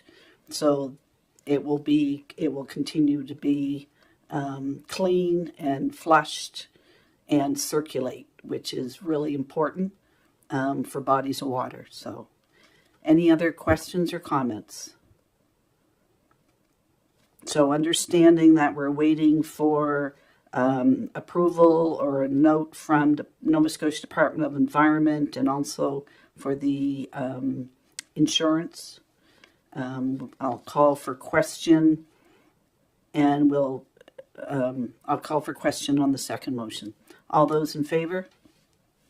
Contrary? Unanimous.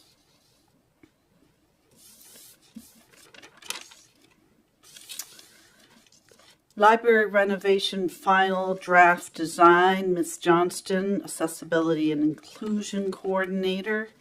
There is a recommendation within the package respecting the report. Councillor Romero. I move the Council of Region of Queens Municipality receive the report titled Liverpool Business Development Center Library Layout Design for information.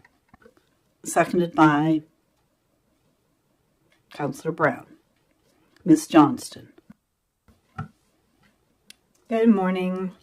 So following the meeting of the 28th of May, where we discussed two issues. One was about the public consultation process, and one was about an option to proceed with shared washrooms. So following that, we had a fairly successful public consultation, I would say. We had about 5 sessions with a total of 44 participants with a range of viewpoints. And we just steered clear of the location, saying this is a great opportunity for right here, right now, and got a lot of great feedback. As I say, some were very regular goers, they're homeschool members, range of ages, range of users, I would say.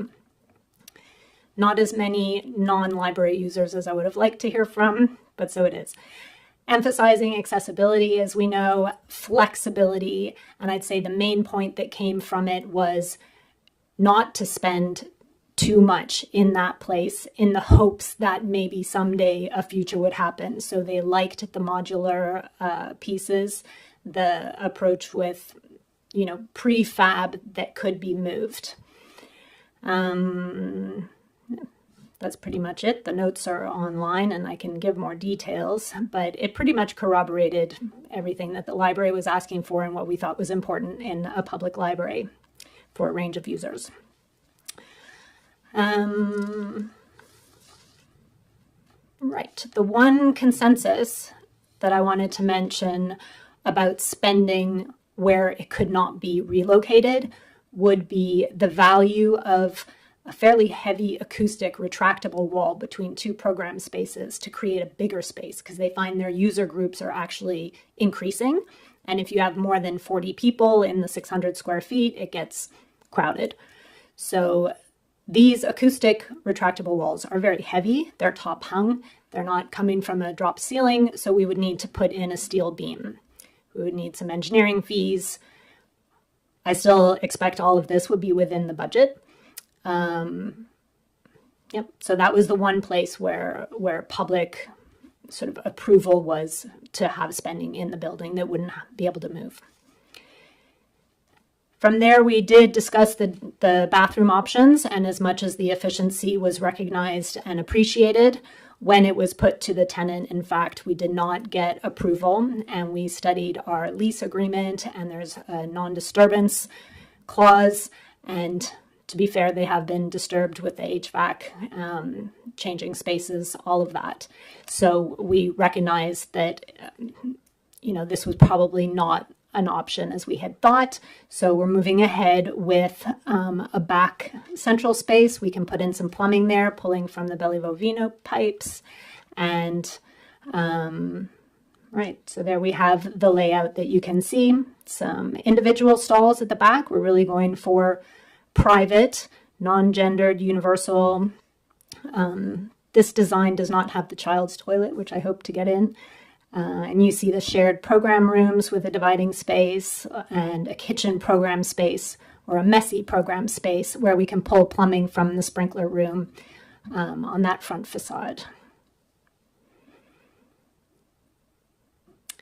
So I guess in closing, I would say this is where we're at and feel like it's the best approach right now based on input from both the tenant, from the public, from Public Works, and trying to stay in budget.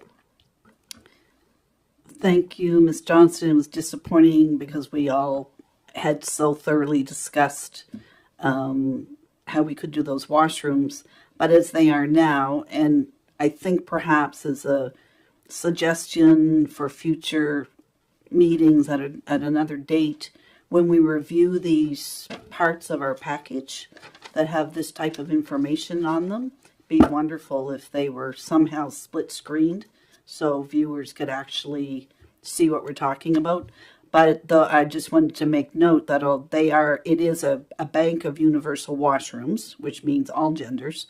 However, each stall is complete with a toilet and a sink. So each stall unit has its own sink and its own toilet within that stall. So just so people don't think, oh, universal toilets, it's just going to be the toilet and everyone is going to be mixing out in the main area. I just think that's important to make that note. Any questions, further questions? Councillor Charlton. Thank you. It was referenced that you had hoped that there would be a child's toilet and that was not possible. Is that because there has to be certain criteria there and you're maxed out and you can't swap that out for one? Or I'm just wondering if you could clarify that. It comes down to the dimensions from those two walls that are existing, just under 25 feet. And because each individual stall does have its own tiny, it's called a powder room, it's like 10 inches wide by 16, let's say, a hand washing basin. The stalls are maybe a little bit wider than usual. So it just depends what we make these walls of. And right now we're looking at options. If we're creating from scratch a steel stud wall, like a regular room, we're looking at 5.5 inches per wall. But I do have a quote from a modular stall manufacturer, which means like your regular stalls, but it's floor to ceiling. Those are nice and thin. And that is just the difference as to whether a child's toilet can fit. So this will be weighing out the pros and cons of the wall thickness and whether that toilet gets in. Other questions of Ms. Johnston? Councillor Romero? So that extra office, is that included in this layout? Is that where the kitchen is?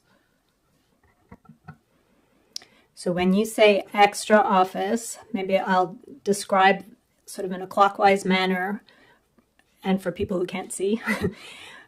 Coming in a mini vestibule, front desk, a small office / meeting room for small meeting areas, a medium-sized room, which is called teens or audio room.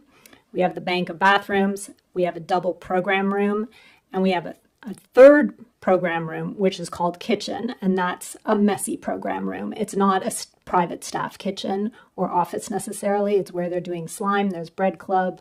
It's, take up the carpet, get some appliances in there that actually the South Shore Public Libraries has a bit of a grant for food security programming.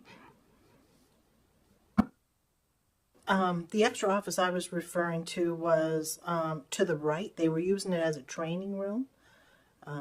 It was quite a big area. Is that included in this layout? I guess not. The inner room there where the bank of bathrooms is going to be, that's it used to be a training room. Maybe that's what we're thinking of. That sort of little extra bump at the back. You have the big main quarter, and then you have a little room. Maybe that's the office that's now going to be storage and bathrooms.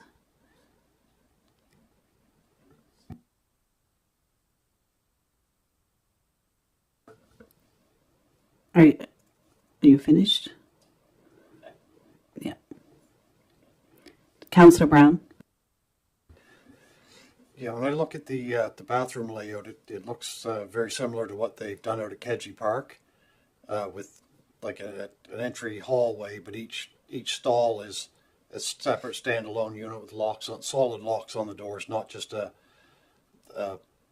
cubicle doors where it's open above and below. So they're completely closed off, so people don't have to worry. Like I know that there's been some worries from people that making universal bathrooms in places like that is going to be mixing people everywhere in the washroom, but these are separate individual bathrooms with one hallway that takes them to them. So, and they work very well at Kedgie for a lot of people in one area, so they are good. Councillor Gidney? I just want to thank Councillor Brown for that remark, because I was not comfortable with the washrooms because I couldn't see exactly. So now that you give me that explanation, then I don't have a problem with it. Thank you. Any other comments?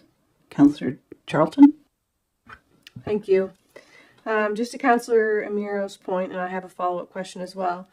She mentioned that there was a training room that was changed. So because we don't have the previous to compare these two, were there any other significant changes that we should be aware of besides recognizing that they can't have a shared washroom from the other tenants, that's changed? And am I safe to assume that based off the program rooms that they can meet the training requirements that they might need to use that space? Yes, the only change is that bathrooms are going in that back room, which the previous iteration had as a kitchen. I mean, we still get everything that the library is looking for. And maybe I'm confusing when you say training room. If you meant a training room from the call center side, any of these program spaces could be training rooms for the library. And my follow-up is, I'm just wondering, is there a plan for like diaper changing stations and any kind of nursing areas in this layout? So there would be a drop-down change table in what I would call universal washroom. Really should mean mobility barrier-free as well. So to be clear, all the independent ones are non-gendered, but not necessarily barrier-free. So change table in the universal washroom, yes. Even there is a space for a chair. We talked with the library about we could do it could be a nursing station, or you could have the small private office for yourself.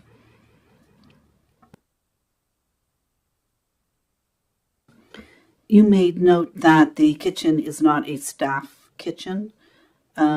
So where would the staff space be? I know it says staff office. So that's going to be the staff room. However, staff would be able to make use of that kitchen space if it wasn't being used. You noted appliances and things going in that kitchen space, because I know at the library they do bread making and teach different things. I also know they do often a lot of art and painting. So with those program rooms, would one of them be equipped with, I don't want us to get into the difficulty that we have at the Astor, where we have a facility room for art and we have this little tiny sink. So will one of those program rooms have a large art type sink for if they're doing plaster or painting or anything else, or what? All right. The issue with the sinks, of course, is the supply of water and drainage. So we kept our plumbing to where we have access to water, trying to minimize the tearing up of the ground, the slab, and repairing it. So currently the kitchen sink is off the sprinkler room, and I called it kitchen. I should write /messy programming. So that would be if it's slime or plaster, and we've changed the floor. Of course, it's somewhat up to the library, but the central program rooms without a sink and still with carpeted floor, they're probably going to keep it a little less messy, keep the messy stuff in the kitchen space. In terms of the staff office, that's pretty much what was the most penalized or lost with this bathroom move. So they accept that they can use the kitchen when available. They can use the small staff or office meeting space. There can be a mini bar fridge if they wanted to have a space in the storage as well. They have a few options, and they have accepted that it's certainly better than what they have right now. And there would be options here. Side talking, do you have some questions? Councillor Brown? We were just discussing the layout. Which side of the diagram faces the parking lot? My interpretation was that with the washroom and the office and the front desk face the parking lot, but I was not sure I was right. All right, so the vestibule with the D1, the main entry door, would be the facade facing us, the south side. There is an existing door, and we wanted the library to have its own facade entry and not get confused and circulation of cars and such. So on the page, the bottom wall is the facade facing us. Good questions. Are there any more of them? Theo Jodry? I just want to clarify, Councillor Miro, did we answer your questions? Well, not quite, because there was, I know as you go in the main doors and you go in, you go to the right, there was a room there that the call center was using for training, and it was quite a large room. So I'm not sure if the library is using that room or if that is still an open room available. Can I clarify, when you said when you go in, do you mean into the call center and a room to the right? You go in the call center doors, and when you go in the big area that we're going to use for the library, to the right, there was a large room that they used for training. That's the room that we are not sure if it's going to be incorporated in the design or if it wasn't. All right, I understand now, sorry. So if you see on the drawing to the top right, it says emergency exit only. That will be the secondary egress for the library, and that will continue to the central entry point under the canopy for the call center. So that's where you're talking about. Had you entered the space from there and you turned right, we see server room, program room. The room you're talking about is in the empty white space. There's a blue door. That is call center lease space. That is their room. We will be blocking the door to that room. And everything, so that top line is like the big dividing wall between tenants. Sorry, and I just want to clarify, if you look on that in the, I'm not sure what color is that? Orangey. Okay, if you look at the orangey color, so that was the other, there's two of them. There's actually two training rooms. That's the other one, so we're taking over that space. Yeah.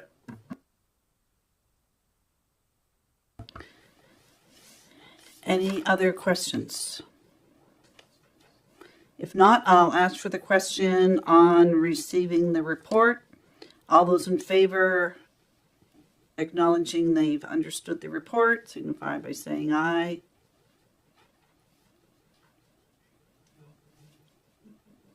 We'll do that again. Calling for the motion on number 1, receiving the report. All those in favor, contrary 1. And there is number 2, motion number 2, Councillor Romero. I move the Council of Region of Queens Municipality approve the proposed layout for the new library. Seconded by Councillor Muse.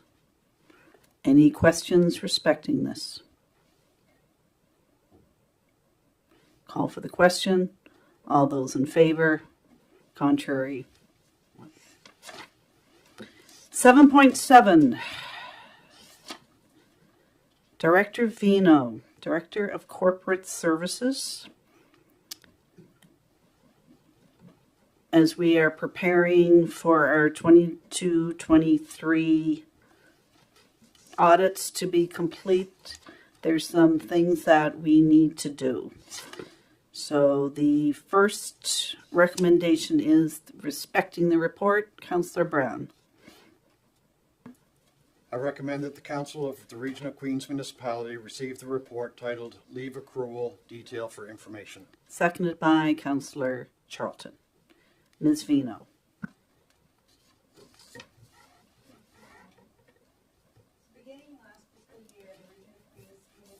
And recording an accrual for leave as defined in the public sector accounting standards. There are two standards that are listed here in the report. The first one is 3255.02, which states this section applies to post-employment benefits, compensated absences, and termination benefits earned by employees and expected to be provided to them when they are no longer providing active service, either on a temporary or permanent basis. For the purposes of this section, post-employment benefits are expected to be provided after employment, but before retirement to employees and their beneficiaries. These benefits include long and short-term disability income benefits, severance benefits, salary continuation, supplemental unemployment benefits, job training and counseling, and continuation of benefits such as health care and life insurance. So in 3.3255.15 states that for post-employment benefits and compensated absences that vest or accumulate obligations resulting from a government promise to provide benefits to employees in return for their services. As employees render these services, the value of the post-employment benefits and compensated absences attributed to those services will be recorded as a liability and expense, and that's what we're doing today. Region of Queens is obligated to fund both sick leave and vacation banking depending on the staff category. So we have three staff categories here: non-union full-time salaried staff, IBEW staff, and QP staff. And there is a summary sheet that is attached for both QP staff and for IBEW staff with the corresponding cost. So the adjustment for the increase in wage expense for the fiscal year 2023-2024 would be $25,344. Questions of Director Vino. Councillor Brown.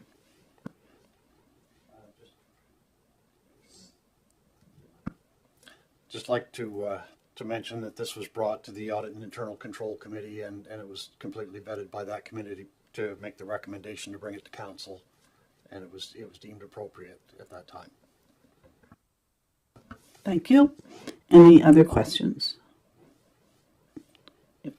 Councillor Romero? Oh, you didn't have a question. If not, I'll call for question on receiving the report. All those in favor?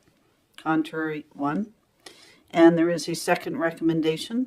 Councillor Brown. I recommend that the Council of Region of Queens Municipality approves a $25,344 adjustment to the leave accrual for the 23-24 fiscal year as recommended by the Audit and Internal Control Committee. And that is seconded by Councillor Gidney. I just have one question. So those monies come from last year's, from the surplus that existed within last year? So what happens is the wage expense for the year gets increased and it affects the deficit or the surplus at the end of the year.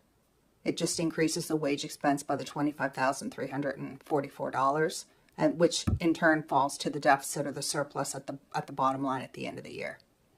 So it's not taken from a specific place, it just becomes part of the surplus or deficit at the end of the year.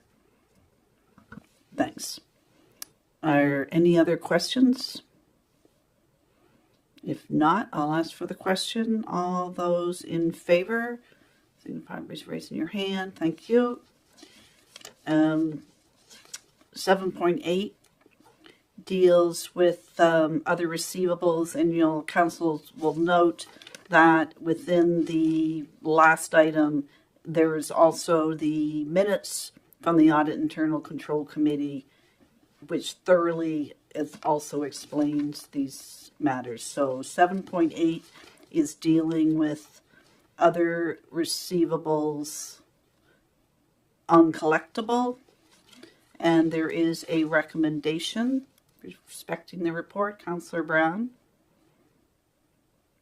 I recommend that the Council of Region of Queens Municipality receives the report titled Other Receivables Uncollectible Detail for Information. Seconded by Councillor Charlton. So once again, Director Vino. So the first valuation allowance that we're going to be talking about is the non-tax valuation allowance. And if council remembers, a valuation allowance is what we call a contra account to accounts receivable. So what we do is we record that this is unlikely collectible, but it's still sitting in the accounts receivable and collecting interest. And that's important because what staff are going to recommend to you today is that some of these accounts be removed completely because they're never going to be collectible. And if we just keep accruing interest on them, it's never going to be collectible, so it's pointless. So we did not have a valuation allowance for other receivables last year, which is why I have in the background the current balance in that account is 0. So upon review of the outstanding accounts receivable as of March 31st, 2024, a number of accounts were flagged as uncollectible. Solid Waste had 6 accounts totaling $3,058.51, the bulk of which was one account totaling $2,783.35. The smaller balances are the result of customers setting up an account at the solid waste facility, proceeding to dump their waste, and then never paying. The email and telephone numbers provided as account information required to enter were not valid or from out of province. We're not going to get those things. A process to get verification of the validity of credentials provided before any use of the facility is allowed is one of the financial processes that are still outstanding. The large outstanding account is a result of a local franchise going out of business. The collection process was followed. However, before the use of this user was terminated, the outstanding balance had accumulated. Staff would recommend that $275.16 of the overdue accounts be removed from the system altogether, as the probability of collection is minimal. Those were the smaller accounts from mostly out of province people.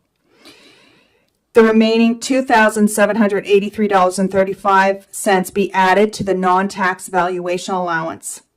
When an account is added to the valuation allowance, interest still accrues on the overdue balance until it is collected. I'd like some more time to see if we can recover any of that. If we cannot, I will bring it back to you next year for your review. Queen's Pace-Amera Center had a couple of advertising invoices that were issued biannually. Proper collection process was followed. One company had not agreed to the second invoice and the other had changed ownership and refused responsibility for the balance. Staff would suggest that these accounts with a value of $690 be removed from the system altogether, as there is no chance of collection. These transactions were discussed at the Audit and Internal Control Committee meeting July 24th and recommended for the approval of Council. Questions of Director? Just one question. Thank you. Just one question. At Queen's Place, those advertising signs have come down. Is that correct? That is correct. Thank you. Councillor Romero. So are we putting any additional steps in place so that this doesn't happen at the solid waste facility again? It is my hope, Councillor Romero, that we one day get back to actually implementing the financial policies and processes that we had a list of. Right now, we don't have the staff resources to do it, but it is on the list. Other questions? Councillor Brown. During our term of council, there were a number of controls put into place on accounts to allow them to keep them from getting so big. I think one of the issues is that we don't contact people or cut them off for 30 days, and the amount that we see here is what somebody can accrue in 30 days. So there is a time period that's a reasonable time period to contact people and to collect them. So I think the process has been followed, but occasionally you're going to get the odd one that falls through the crack because of that 30-day limit before we can cut people off for non-payment. Any other comments or questions? Seeing none, I will ask for the decision on number 1, receiving the report, other receivables on collectibles. All those in favor? Contrary 1, and there is a second item in that item. Councillor Brown? I recommend that the Council of Region of Queens Municipality approve $2,783.35 be added to the non-tax valuation allowance, and that the remaining outstanding accounts be removed from the accounts receivable ledgers. Seconded by Councillor Hawks. Questions respecting the action? I think we thoroughly went over that. Councillor Brown? I guess just as a bit of an explanation from my point of view, or in my words, but the $2,783.35 that we're adding to the non-tax valuation, that's an amount that we don't think we can collect, but there are still legal means that staff feel can be looked at to potentially get it. So we don't want to write it off if there is a chance to get it back, because this is taxpayers' money. So, you know, we don't know if we'll get it back, but there is one last kick at the can if we leave it open that way. Thank you. Any other questions or comments? If not, I'm going to call for the question. All those in favor? Contrary? Unanimous? The valuation allowance fiscal didn't quite put in as enough that we needed. There is a recommendation 1 respecting the report. Councillor Hawks? I move the Council of the Region of Queens Municipality receive the report titled Valuation Allowance Detail for Information. Seconded by Councillor Brown. Again, Director Vino. So on November 23rd, 2021, Council adopted Valuation Policy 92 as recommended by the Audit and Internal Control Committee on November 8th, 2021. And that policy strictly lays out what does and does not go in the valuation allowance. It's not subjective. It's all based on the due date and the payment history. And there is a report that was attached that you can see that provides. All the names obviously have been taken out, but you can see this is all a process that is outlined in that policy.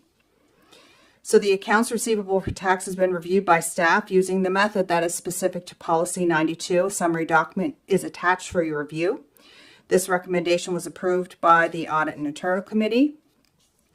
So the valuation allowance for 23-24 fiscal will be $84,330.54, which requires an adjusting entry of $4,420.98 to increase the valuation allowance.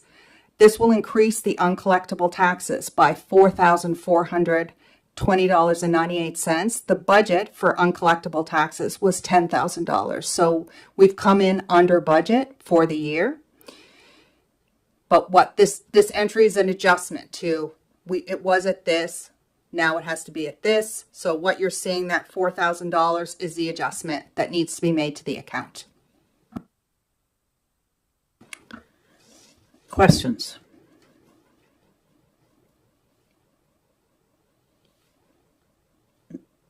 Everyone understand that? So we're actually to the good that we thought we might have to have 10,000, but we're only going to do a little over 4. So people are getting better.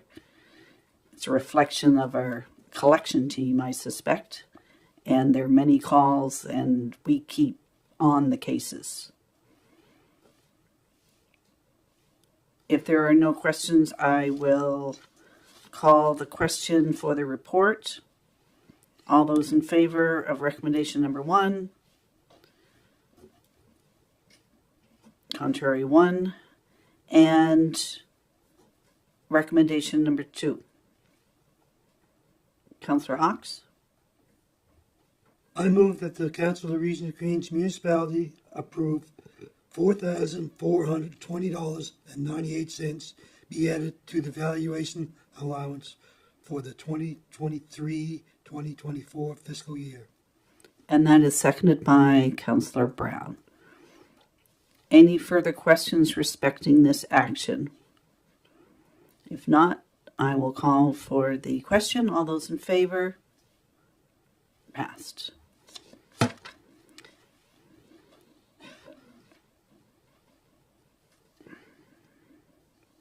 Shared building inspection services. Councillor Charlton. I move that the Council of the Region of Queens Municipality receive the report titled Shared Regional Building Inspection Services. Seconded by Councillor Fancy. Director McLeod. Yes, Mayor Norman. As Council, I think, is fully aware, the responsibility for the provision of building inspection services resides with the municipalities. So over the last few years, not only within the region of Queens Municipality, but within most municipal units within the province of Nova Scotia, the volume of permits and the resulting inspections has increased dramatically. And it's become increasingly challenged for municipal units to provide building inspection services and keep up with the demands. So I guess this really began the process of exploring opportunities for shared building inspection services throughout adjoining municipal units. And I guess as equally challenging as the meeting the demands of the building inspection service, the recruitment of qualified building officials has been at least as challenging, if not more challenging, by basically all units seeking to fill these positions. So with the process of exploring shared services, participating municipal units work collaboratively to provide this service as opposed to competing for a limited resource. So this is one method to meet the demands. So the intent of the regional shared services model is to establish a consistent level of service throughout the participating municipal units, to provide for adequate staffing resources to effectively carry out these duties, to have backup resources in place to cover things like unexpected leaves, vacations, that sort of thing. As well as to eliminate potential competition among municipal units for the limited staffing resource. So what would shared regional inspection services look like for the region of Queens? Standard of service through municipal units, participating municipal units. There will be a consistent level of service, i.e. turnaround times for reviewing permits, issuance of permits, a consistent time frame for carrying out inspections when they're called. The costing under a shared services program, it would be the intent that the municipality maintain the current operational costs that it currently has for providing this service, which under the current budget is just under $211,000. That includes things such as salaries and benefits for the employees, phones, travel, training, professional memberships of the building officials, as well as vehicle, fuel, insurance, maintenance, that sort of thing. Under the shared services or a shared services model, it is anticipated that on top of the current costs, that there would be an additional in the area of about $70,000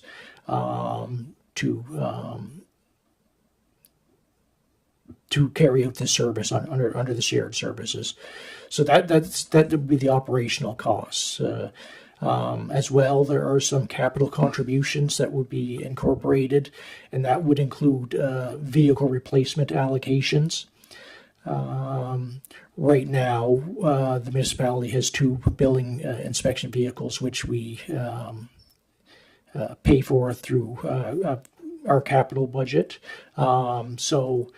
Under the shared services, we would contribute towards the replacement value of the vehicles, but we would no longer have that budget expense down the road of purchasing new vehicles. So under a shared services program, any new vehicles that get purchased become assets of the host, which would be the municipality of the District of Lunenburg. So although we are incurring new costs for the replacement value, we're also losing that capital investment we do every 8 to 10 years under the existing model that we have now. So as well, within the capital allocation, there is the cost of the hardware, software,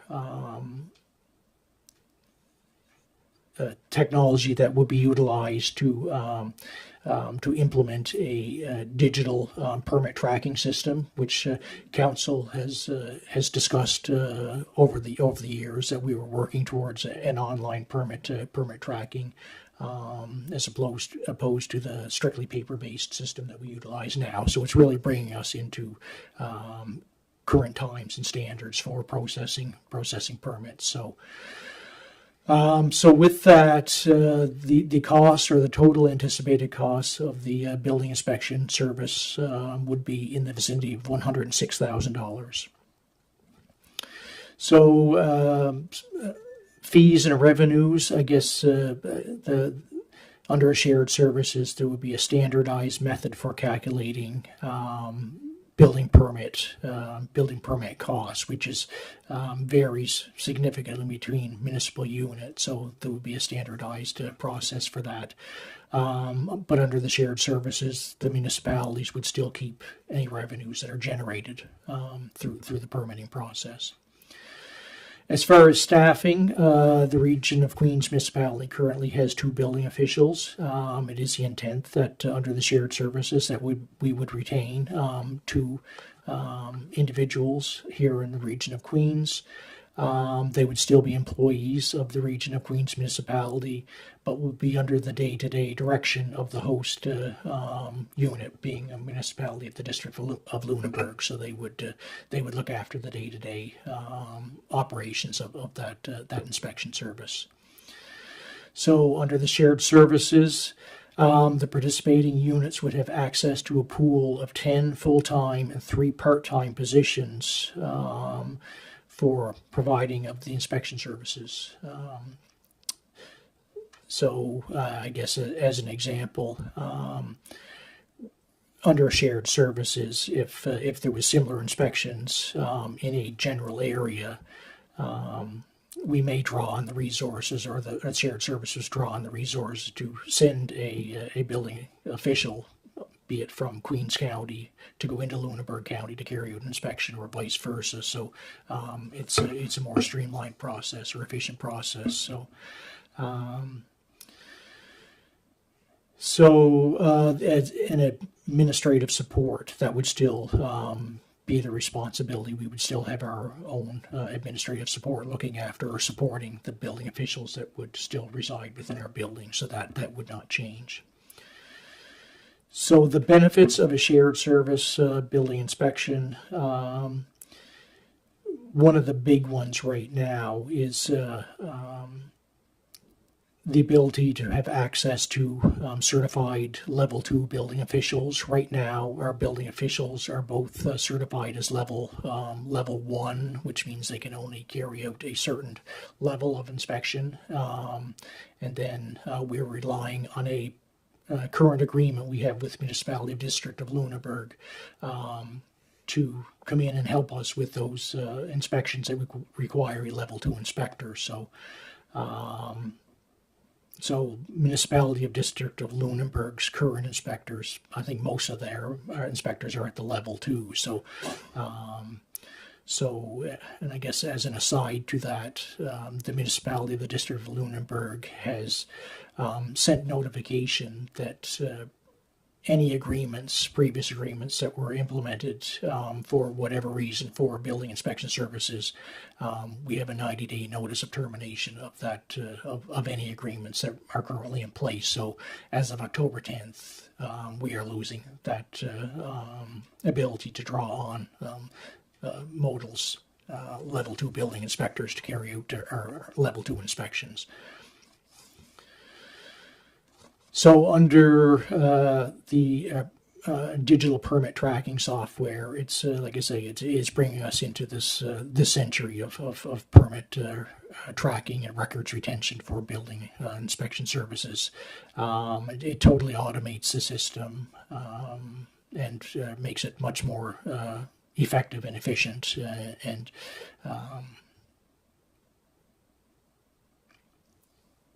and it's a direction we're going down anyway. So,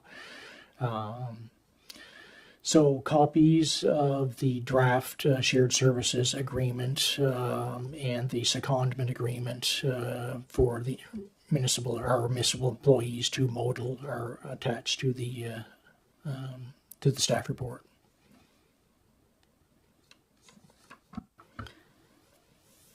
Just have a couple quick questions, Dr. McLeod. This was started 2.5 years or so ago. We ran into slowdowns because of some senior staff positions which we had to fill. So has the District of Lunenburg and the town of Lunenburg and the town of Bridgewater, have they now signed on? Is this agreement now in place for the town of Bridgewater and the town of Lunenburg? No, not at the present time. We're waiting for all units to go through council and get formal approval. It's anticipate our municipality, the District of Lunenburg, would like to see this finalized by September 1st is their goal. So, but formally, the agreement hasn't been formally signed off on by all units as of yet. And my other question, I noticed in the agreement, it talks about under one of the whereases, unsightly premises inspection services. Are we not retaining our own services in that respect, or will that also become a project of Modal and then as the leader?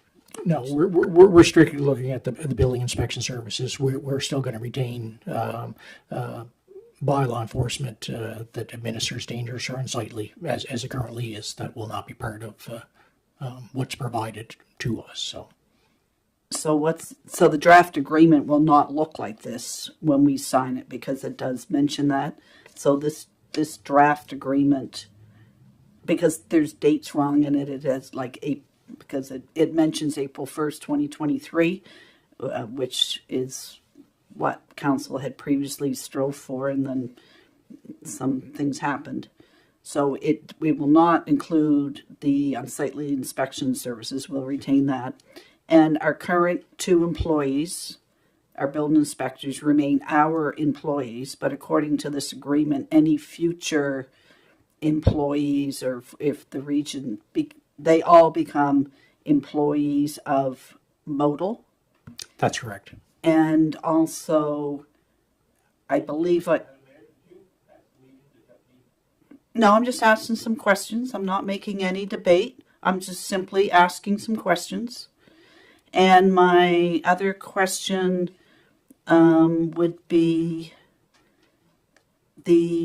it mentions that one building inspector remains here and one goes elsewhere, but you just said that 2 will remain here.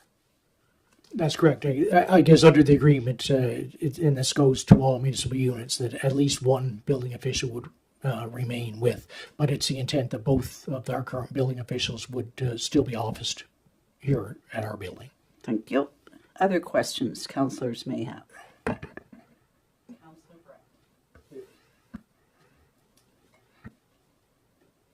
It was brought up when we had the discussion before that there's a little bit of a discrepancy in some of the building standards between Lunenburg and Queens, and my district borders completely down along Lunenburg where they're allowed to use unstamped lumber in building. Has that issue been decided, how that's going to work? As far as those details, I guess that would have to be worked out. I guess if there's any disagreements in interpretation, as there are with any regulation, that will be sorted out between the building officials as to this is the line that we're our interpretation, so that they've got that unified interpretation of the regulations. Deputy Mayor Fancy? The only question I have read at this time is that we're just still into the first one of the receiving the report. Aren't we getting into a lot of the discussion which should be in the second part? If I don't know. I don't know where we are. So, Deputy Fancy, the process we've been following is when we receive these reports, this is the opportunity not to debate whether or not we think this is the correct thing, but this is the opportunity to ask questions about the information in the report, so that when the opportunity comes to debate it, you have all the background information you have. So if you have any questions about the contents, what it means, if you want it explained in a different manner, this is the chance to do that. We're not debating at this point in time whether or not this is a good thing or a not good thing. We have our staff here to help us understand the implications and what this actually means. So if you have questions about the contents, not debating whether or not we should be doing this, but if you have any questions about the content and what the content means.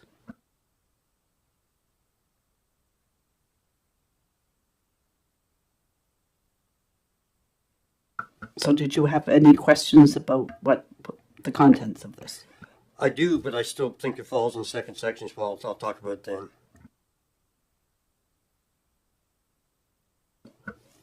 Councillor Romero. So I have a question. We're moving from a paper-based manual permitting system to a digital. What would happen with the small contractors and the homeowners that do not go on online or do digital? Can they still come out here and do the paper? Absolutely. That will still be part of the process. Other questions? Seeing none, I'll ask for the question on the motion. All those in favor of receiving the report and illustrating your understanding of it, signify by raising your hand. Contrary, 1. And there is a second motion that goes with this. Councillor Romero?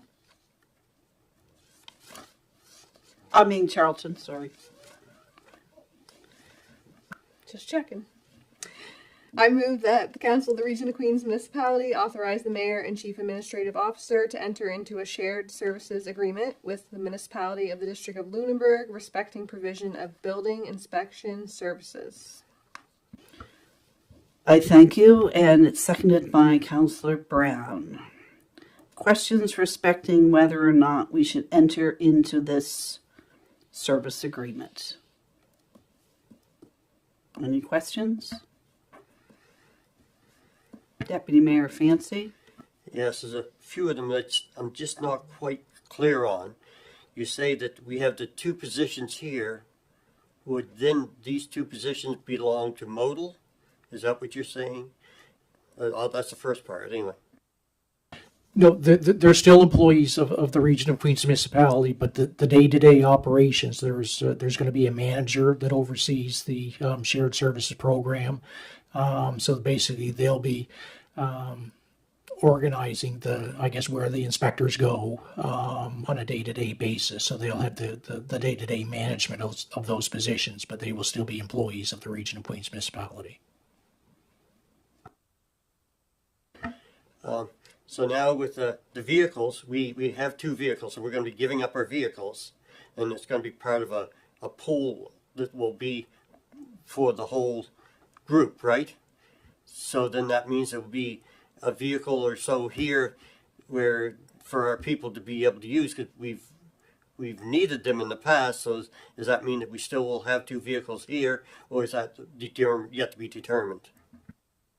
We will still have those vehicles. Those vehicles are our vehicles. The Region of Queens purchased those a number of years ago. So I guess under the new program, any new vehicles that get purchased down the road will be vehicles of the shared service.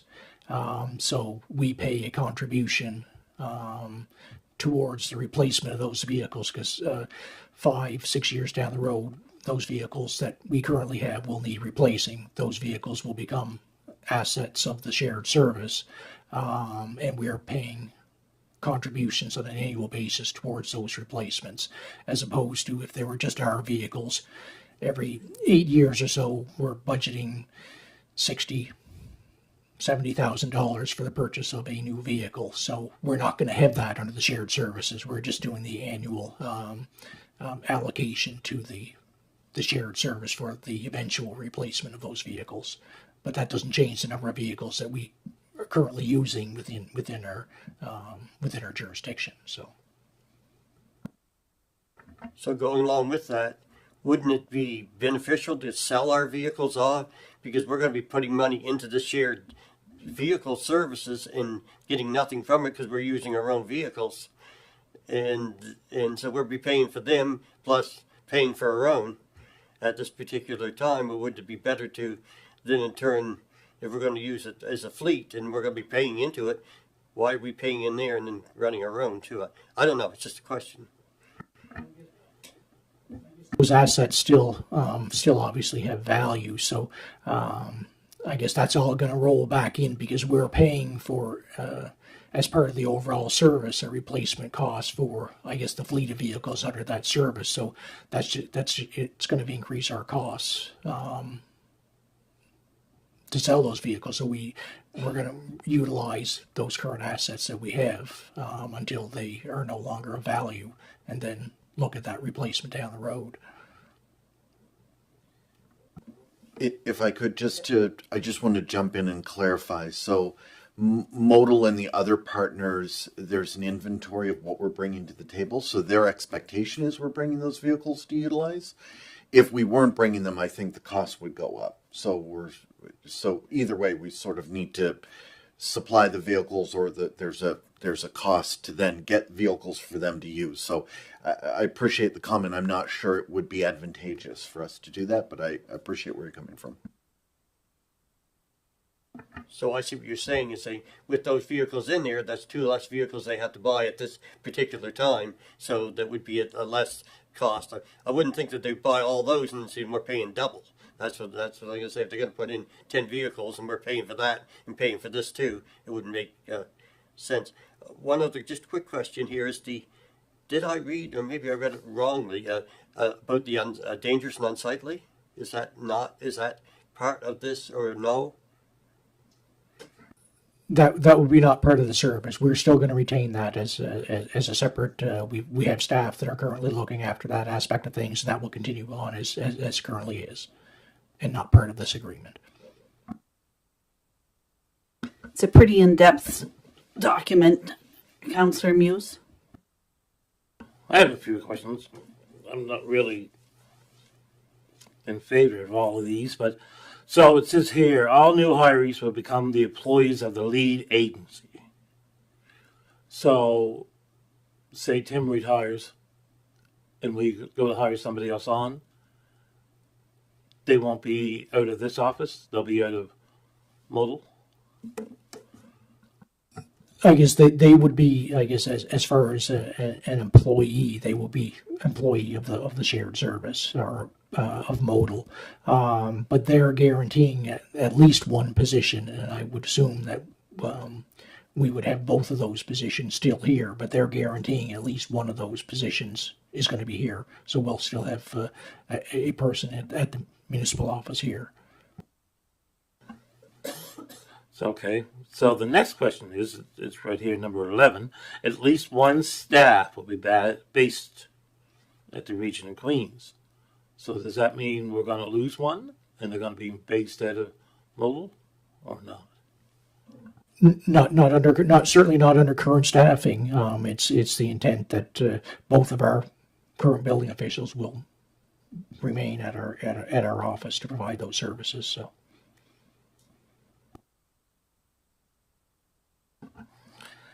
This is more or less for CAO.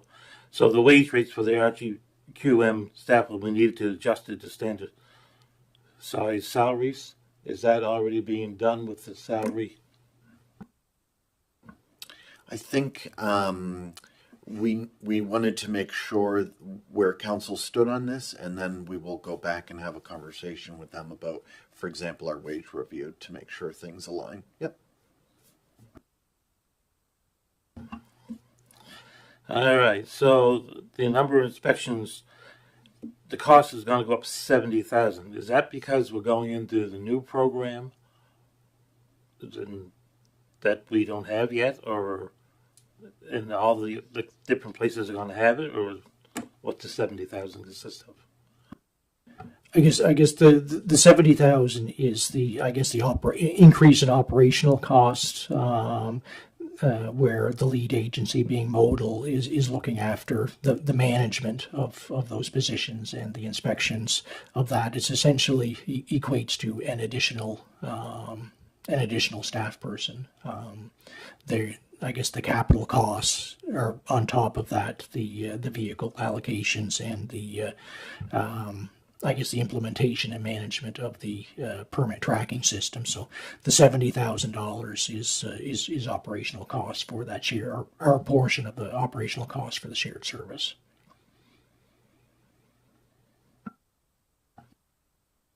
It seems high, but okay. The next one, staff will report to the municipality of Lunenburg. Where do they now report to? Are you the person they report to? That's correct. Yeah.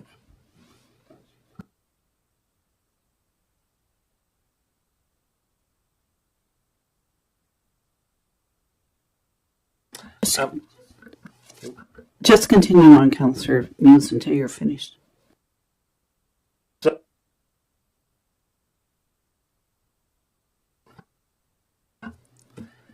Municipalities will not hire new building officials or fire inspections or employees seeking to be trained or qualified in either of these positions without Modal's approval. So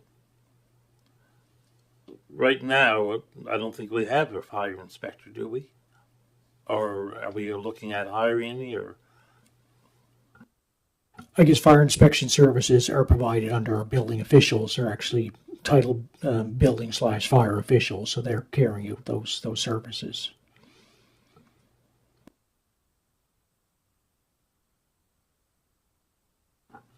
so if we wanted to hire somebody just to do fire inspections, we couldn't do that unless Modal approved it. Is that right?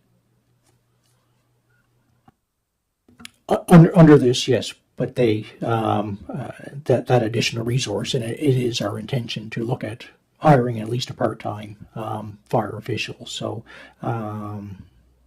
so we would have to basically run by them our intent to do so. So.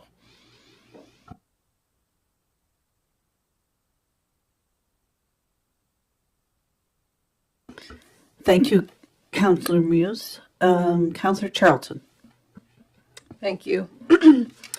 I think obviously there have been some concerns expressed, but I think what we have to remember is our planning department is extremely overwhelmed and we don't have the resources to do what we need to do in this municipality. We have responsibilities to make sure inspections, both level 1 and level 2, are happening, and there are huge limitations within that department. And so I don't see another option. I think that we have to move forward here, and that it's a good thing to move forward to do this. You know, in regards to having to hire someone and having to get consent from at MODL, for example, if we're paying for joint services, we wouldn't need to hire someone because we're paying for joint services where we have multiple people to be able to come out and do those inspections that we can't do. So I don't have any issue with that. The annual cost shown would be easily attributed to another staff person, which we all know we've been trying to hire people in our planning department since this term, and it's very difficult. We've not been successful in that.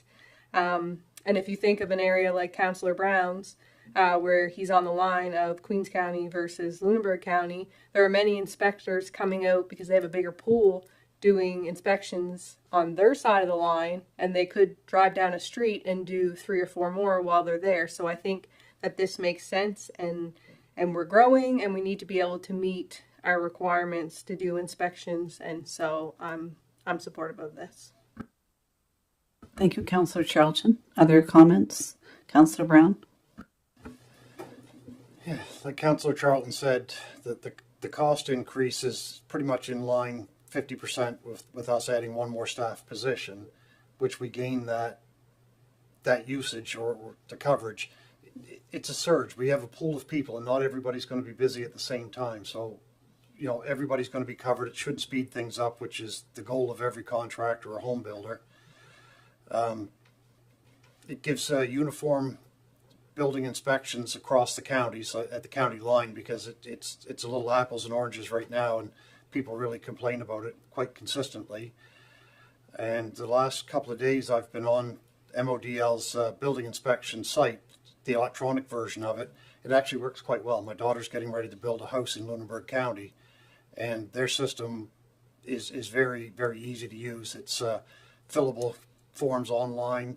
It's trackable online. You get reports online. Everything is in one place. And I think it's going to help our staff. You know, we're not seeing in this the potential savings for the overseeing of the whole project. So, you know, we've got multiple positions in planning that we can't fill. And taking the supervision of the whole building process helps with the planning workload, I think, down the road at a cost that would be pretty much equal to what we would spend if we hired that extra inspector or had both of our inspectors moved up to level 2, because I think that would come with a cost for us as well. So I think all in all, it's hard to hand over control to another agency, but I think in the long run, I'm really feel that we benefit from it.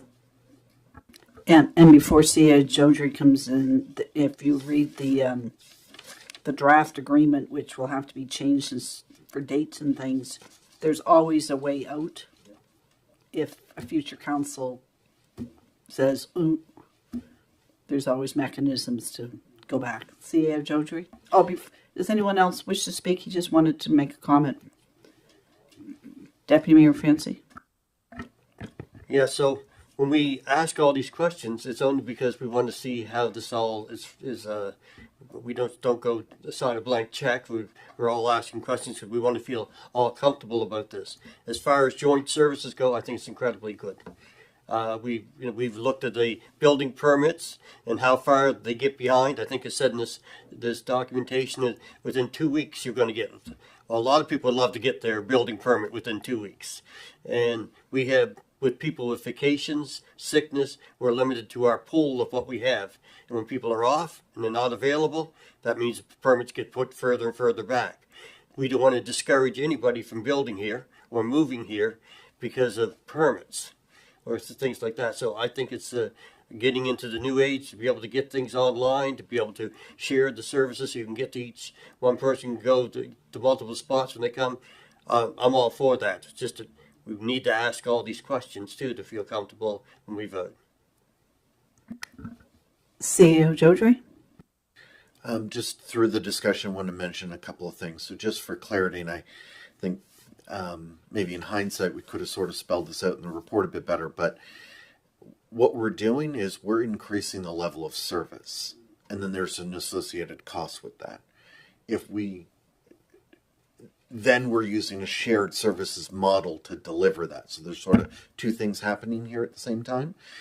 So if we were to maintain service, then obviously spending a bunch more money to have the existing service we had, I would agree, doesn't make a lot of sense. Or increasing service level, and then obviously there's corresponding cost. And then, as sort of the deputy mayor mentioned, by having a larger pool of staff, then there's less disruptions. But right now, for example, in talking about service level, we're not delivering at the service level this new service will provide. So I think that's the benefit. But I do think it's also important to emphasize the risk. I'm not saying it's a reason not to do it, but the risk about, yes, we can pull out, but if we do lose staff, like if staff retire and they hire new ones and they're not ours, then our ability to pull back is weakened over time and weakens over time. It's not a reason not to do it. I'm just explaining so council goes into this with both eyes open. Further questions, comments? Councillor Muse? I think in all, it's a good proposal, but I really worry about, like, other places telling us that we can hire or not hire. And I just find that's one of the damn points I find in this contract. I find that, I just don't want to piss anybody off here. Thank you. I think it is a good service, needs improvements, and I'm hoping that the online will make it better, but I just worry about hiring new after people retire.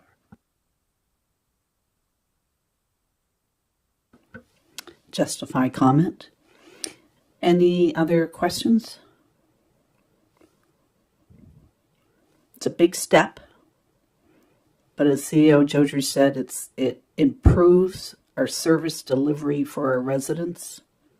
And I know you see the emails that come to no fault of our staff respecting delays. So if there are no further questions, I am going to call for the question respecting moving ahead on shared service agreement with Modal being the host. All those in favor? Unanimous. It's 12:06. We have two discussion items which should not take very long, and then an in-camera which will... I wouldn't think it takes super long, but I don't know. So do you want to just take a stand-up break for 7 minutes or so? And then just sit back down and work through these. So we'll be finished by, say, 1 o'clock, 1:15. And perhaps CEO Jodry might allow staff, if they're not involved in these things or whatever.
And we are back, and we have 2 discussion items left.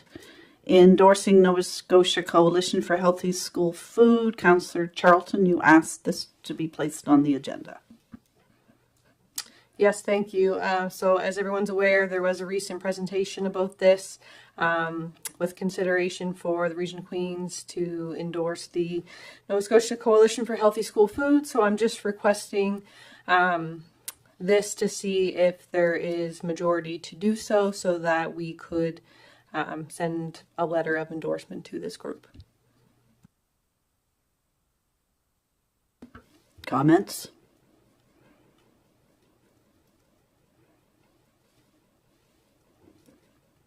Councillor Brown? Yeah, I think it's a worthwhile process, and I just read an article the other day that if they went with standard school lunches, that they thought it would increase education and learning across the board, because everybody would start the day with a good good nutrition leads to good education. So I think us supporting this is a good strong step to show that we're in favor of it, and gives the province an idea that we would like to see them go forward with this mandate.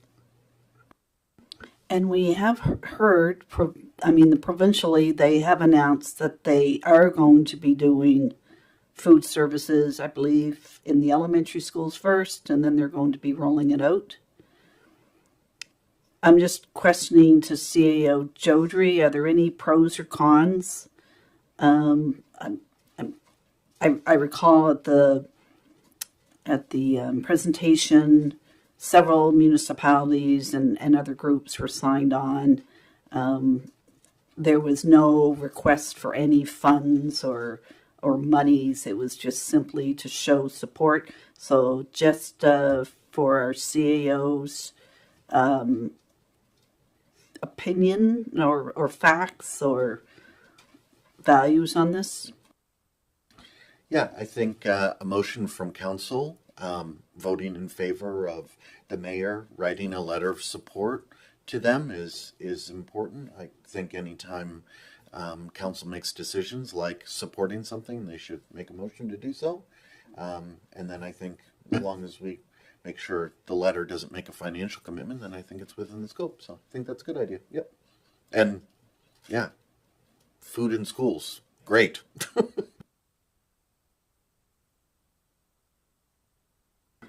I know generally we require written motions for substantive things, but perhaps Councillor Charlton would just like to orally. Do you have a motion prepared that you would just like to state that the mayor, on behalf of council, write to Nova Scotia Coalition for Healthy School Foods, endorsing their group? I don't have a motion prepared. I thought it was just to give consensus to send a letter, but I can say a motion if that's the requirement. I so move that the Region of Queens endorse the Nova Scotia Coalition for Healthy School Food, authorizing the mayor to write a letter doing so. Very good. And that's seconded by Councillor Brown. Any questions on that? Any questions? I didn't call for it. Do you have a question, Councillor Romero? Yes. I just want to make a statement that I think it's a wonderful idea, and anything we can do to help out the healthy eating process. Just by the statistics with the housing and the child poverty here in Queens and the food insecurity, I think it's a wonderful initiative. Thank you. Any other comments? Councillor Brown? I'm just glad that we went with the motion now to get this letter out, because I think that allows us to have it written and out to the groups before the school season starts, because our next meeting is in September. So this allows us to have our say before the school year begins and maybe have a little more impact. Councillor Charlton? I would just like to add to Councillor Amir's point. It was noted that the child poverty rate rose 10% since 2020. And I think that our municipality endorsing this is important because we never know what kind of government changes we may see in the future. And just because one party has endorsed this does not mean that another may. So I think it's important, more municipalities to endorse this to show that it's important is vital. Thank you. And Councillor Gidney? Thank you. Any other questions before I call for the question? All those in favor? Unanimous. And while it's fresh in our mind, Queen Senior Safety, if it is the will of the majority council, we can give direction to staff at a future date because we all understand the massive work that our staff have upon their hands right now. I don't know if it was mentioned or not, but the current position, the way it works, is secure till probably the end of December, at which point in time Queen's Care and everything will change. So in order for council, even though we received great information this morning, I believe it is necessary that there be more investigation to determine who such a staffer would report to. There would have to be, is there the requirement to do the job posting where it's new position, salary range, things such as cars, all those things would have to be, we would have to know to responsibly vote on those things. So if there, and I see heads nodding, so if there is consensus for at a future meeting, it does not mean it will be before our term's up, but perhaps as early as they can to gather that information and bring it back so decisions can be made for that senior safety coordinator. I believe we all nodded our heads and understand the value of senior safety officers. We probably all have someone in our family or our neighborhood that we look out for and help. So I'd just like to know, is there anyone who has drastic concerns with staff looking at how the senior safety coordinator could possibly become an employee of our QM? Should I have a...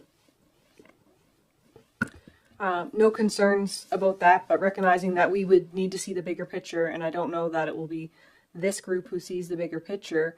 Knowing that the safety coordinator is safe until the end of December, that's also not that far away. So I think it would be beneficial for a motion to be made that with a time frame that this could be acted upon perhaps by the first part of November. I think this, unless we have any indication that we could act on it before, but I don't know logistically that we can. But if we cannot, I want to make sure that that position is protected and it's not, a bunch of frantic, going around trying to figure out last minute. And so I think we need some clear timing. So to CAO Jodry, there is a motion here, and I'll turn the chair over to Deputy Mayor Fancy when we're ready to read it. But and I understand Councillor Charlton's points. Do you have any idea the earliest, so we could put a date that the staff could provide a report? I don't think this is an overly complicated topic. It's more of a value and money question, I think, practically speaking. There's some process stuff. I don't imagine it will take that long. I want to say I can't imagine it taking longer than getting in front of council in October, but, I think that's pretty doable.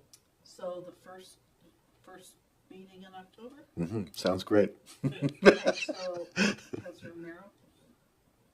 Do we know for sure? The position is safe until the end of December, or can we find that out for sure? I was told that they're pretty confident for that, but those are things that staff will make. So Deputy Mayor Fancy, if you take the chair.